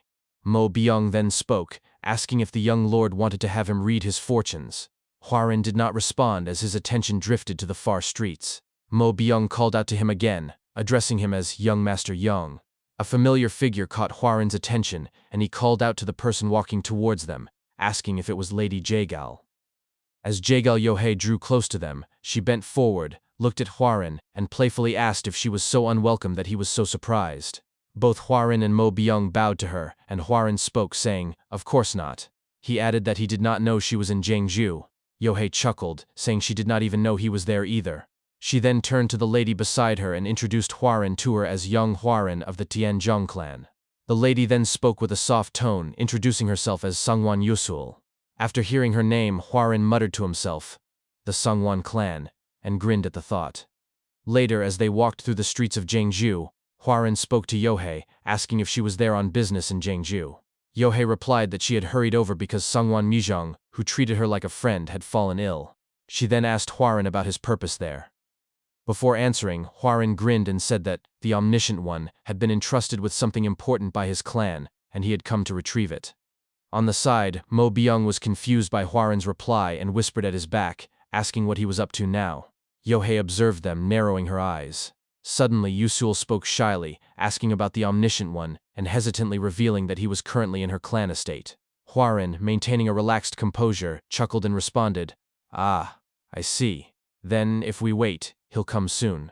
Yusul shyly replied that he could not come, explaining that he had committed a great crime at her clan and would be beheaded the next day. Hwarin's eyes narrowed, and he suddenly began to act up. He put his hand on his head as if frustrated and spoke with a loud, irritated tone, shouting, "What? Because of him, we had endured sleepless nights to get to Jeongju." He then turned towards Yusul and added, "What a disaster!" Without warning, he grabbed Yusul's hand and spoke with a soft, romantic voice. "Lady Sungwon, please excuse me, but is there no other way around this?" Nearby, both Mo Byung and Jaegal Yohei were shocked at his actions. Yusul's face instantly flushed red, her eyes widened, and her heart beat fast. Her face still red, she began to panic, and her breathing became heavy. She responded without looking at Hwarin, stammering, Then, you just need to meet him today. I will go straight to father. We should go right now. You took my hand and now you'll marry me right away." After she spoke, Hwarin was silent for a few moments. She leaned in closer, and with a bright smile he said, "Thank you so much for your help, Lady Sungwon." After Hwarin's dramatic act, Yohei began to nag Yusul, flicking her forehead. Hwarin approached Mo Byung and instructed her to return to the inn and tell their party they would stop by the Sungwon clan first. He also instructed Master Mo to wait at the inn as well. Mo Byung turned a side-eye and responded, "Understood." She then scoffed as she walked away. In the back, Yohei watched her reaction and chuckled at the sight. After some time, Hwarin, Yohei, and Yusul arrived at the Sungwon clan estate. Hwarin loudly exclaimed, "This is the Sungwon estate!" As they arrived at the entrance, Yusul started to run off, yelling that she would go tell her father first. Hwarin looked up at the ginormous building of the Sungwon clan and thought to himself that they were twice as big as the Tianzhong clan, but he resolved that the Tianzhong would one day grow to surpass it. His thoughts were cut off abruptly as Jaegal Yohei spoke to him, asking, "Young Master Yong, you're planning something else, aren't you?" Hwarin looked at her, and she was grinning at him with her arms crossed. Yohei added that he was not the sort to be so affectionate to a woman he just met, suggesting that there was surely another scheme afoot. Hwarin clicked his tongue and thought to himself that she was a sharp kid. He then cleared his throat and spoke out loud, confirming her suspicion. With a grin still on her face, Yohei pointed out that it was probably something related to the Sungwon clan's Omniscient One, and offered to make a prophecy. "The Sungwon clan won't let you meet the Omniscient One." Hwarin raised his voice, asking what she meant. Yohei explained that simply being a vice pavilion master of the Jaegal clan allowed her to hear all sorts of secret grievances of the Jianghu. She noted that there was history between the Sungwon and the Tianzhong clan, specifically Hwarin. She suggested it was past resentment or something similar, which meant they would absolutely refuse his request. Hwarin then responded, suggesting that she would not bring it up without reason, which meant she must know another way. Yohei then turned serious and suggested they make a deal. Hwarin immediately called her out, asking if she wanted something. Yohei laughed at his aging merchant-like air and confirmed that she had a favor. She began to walk closer towards Hwarin and added that soon, some of the next-generation disciples would visit the Sungwon clan. While they were there, she asked him to pretend to be her lover. Hwarin did not respond right away. He looked at Yohei and thought to himself, "Wait, the Sungwon clan, next-generation disciples, and Jaegal Yohei?" He wondered if the Sungwon clan had already set their plan in motion, concluding that it was faster than expected and too soon. But, given the current situation, he suddenly grabbed Yohei's hand and spoke out loud, "I'll help you." Yohei then smiled and said, "Good, then I'll tell you how you can move the Sungwon Patriarch." Later, inside the main hall of the Sungwon clan, Hwarin faced the Patriarch and his wife, who were sitting on the top of their throne. Hwarin bowed respectfully and said, "I, young Hwarin of the Tianzhong clan, pay my respects. It is an honor to meet you and your wife, Sungwon Patriarch." Sungwon Byokin remained unfazed at the sight, while his wife, Ha Yanggyu, was a bit surprised. The Patriarch clicked his tongue as he looked at Hwarin and began to speak with disgust, saying, "Tisk, you are the splitting image of your father." He then instantly looked at his wife, who was feeling uneasy about the situation. The Patriarch then continued, saying he had heard Hwarin wanted to meet Nan Myungguak. Hwarin, still bowing, responded that he had heard the man was currently at the Sungwon clan. The patriarch flatly refused. Hwarin went silent as he thought to himself that it was just as Yohei had said. He knew he had to address the past between the Sungwon clan and the Tianzhong clan. However, following the method Yohei had given him, instead of targeting the Sungwon patriarch directly, he looked directly at the patriarch's wife, Ha Yanggyu. After locking eyes, Hwarin started kneeling and shouted, "Please, hear me out." Ha Yanggyu instantly stood up from her seat. Hwarin continued, shouting, "Actually, I'm possessed by a ghost now." His tone then softened as he placed his hand on his chest and said, "Because of that, I was once unwell. I'm suppressing it now, but it could flare up again. He then began to cough violently, screaming, "Ah!" With that, the patriarch's wife Ha Yanggyu instantly turned towards her husband and shouted, "Dear, young Master Yong's condition looks grave. Quickly, let him meet the Omniscient One." The patriarch looked at her and responded, stuttering, "My lady, this is my jurisdiction. This is not something for you to get involved in." She then pressed in, getting closer towards him and shouting once more, "Are you going to refuse even my request?" The patriarch backed off, responding nervously, "No, but because of that man and my former wife." She then cut off his words as she began to shout with a chilling tone, "Sungwon Byokin, are you taking your anger out on his son over past affairs?"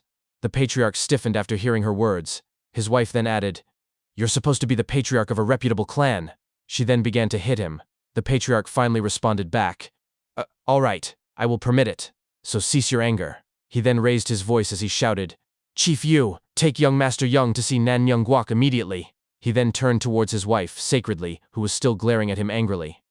Hwarin watched the sight as he grinned to himself. Later, Hwarin arrived at the prison dungeon. Chief Yu accompanied Hwarin as they went down to the prison cells. As they walked down the stairs, Hwarin began to think to himself, wondering what on earth had happened regarding the past between the Sungwon patriarch and his father. After a while, they arrived at the cell. Chief Yu spoke, saying, "He's here." He then faced the prison cell and spoke towards the Omniscient One. "Hey, Nan Myung-guak. A guest has come to see you."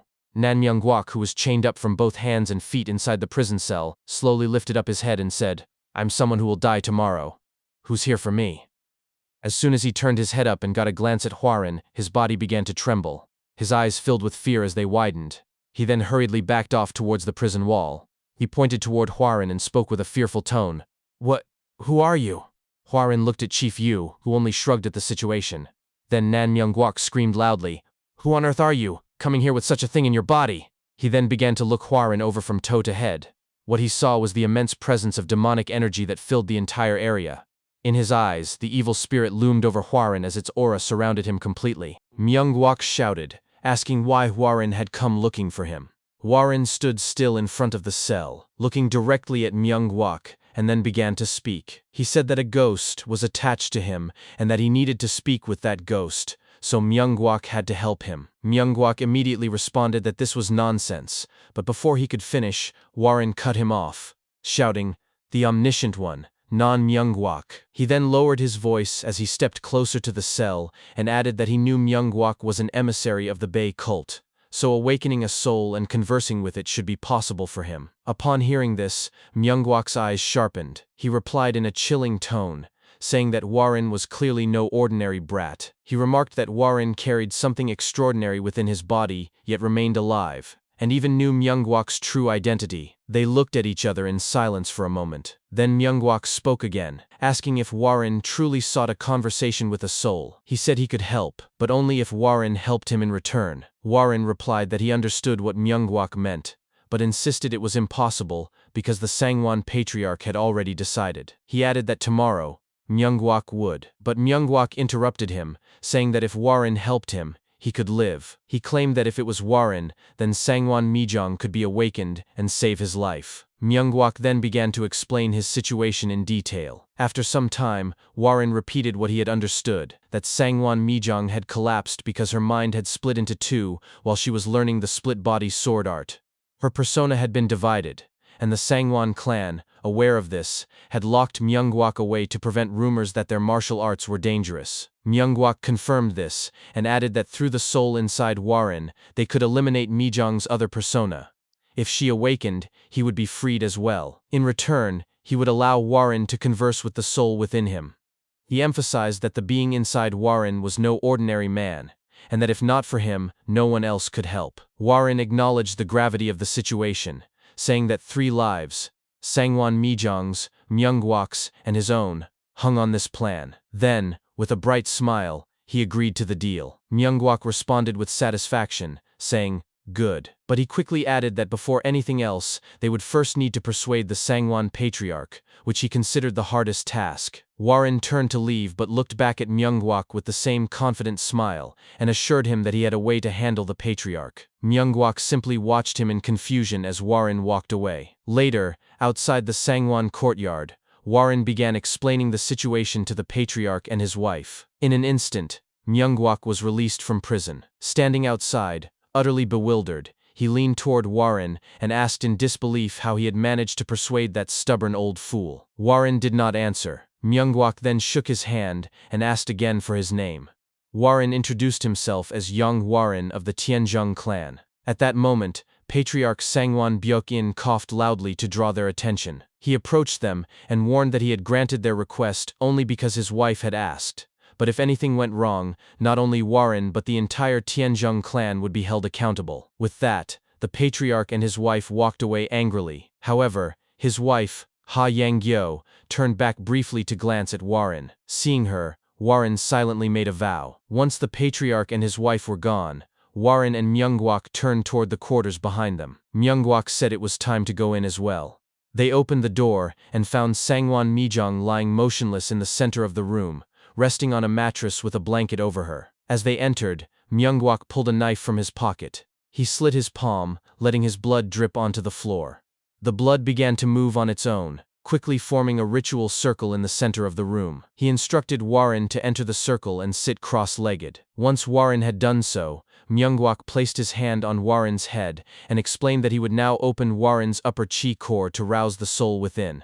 They would then place that soul into Sangwon Mijong's upper chi core to eliminate her other persona. Warren asked what he needed to do. Myungwak replied that there was nothing major required of him. The enchantment would suppress the soul's power, but the soul might try to speak to him. If it did, Warren was to ignore it. With that, Myungwak began the spell, declaring, "Let us begin." The room started to shake violently, and pressure built within the space. After a few moments, Myungwak shouted in alarm, saying something was wrong. The soul's power was far stronger than he had anticipated. He warned young Master Yong never to lose to the soul.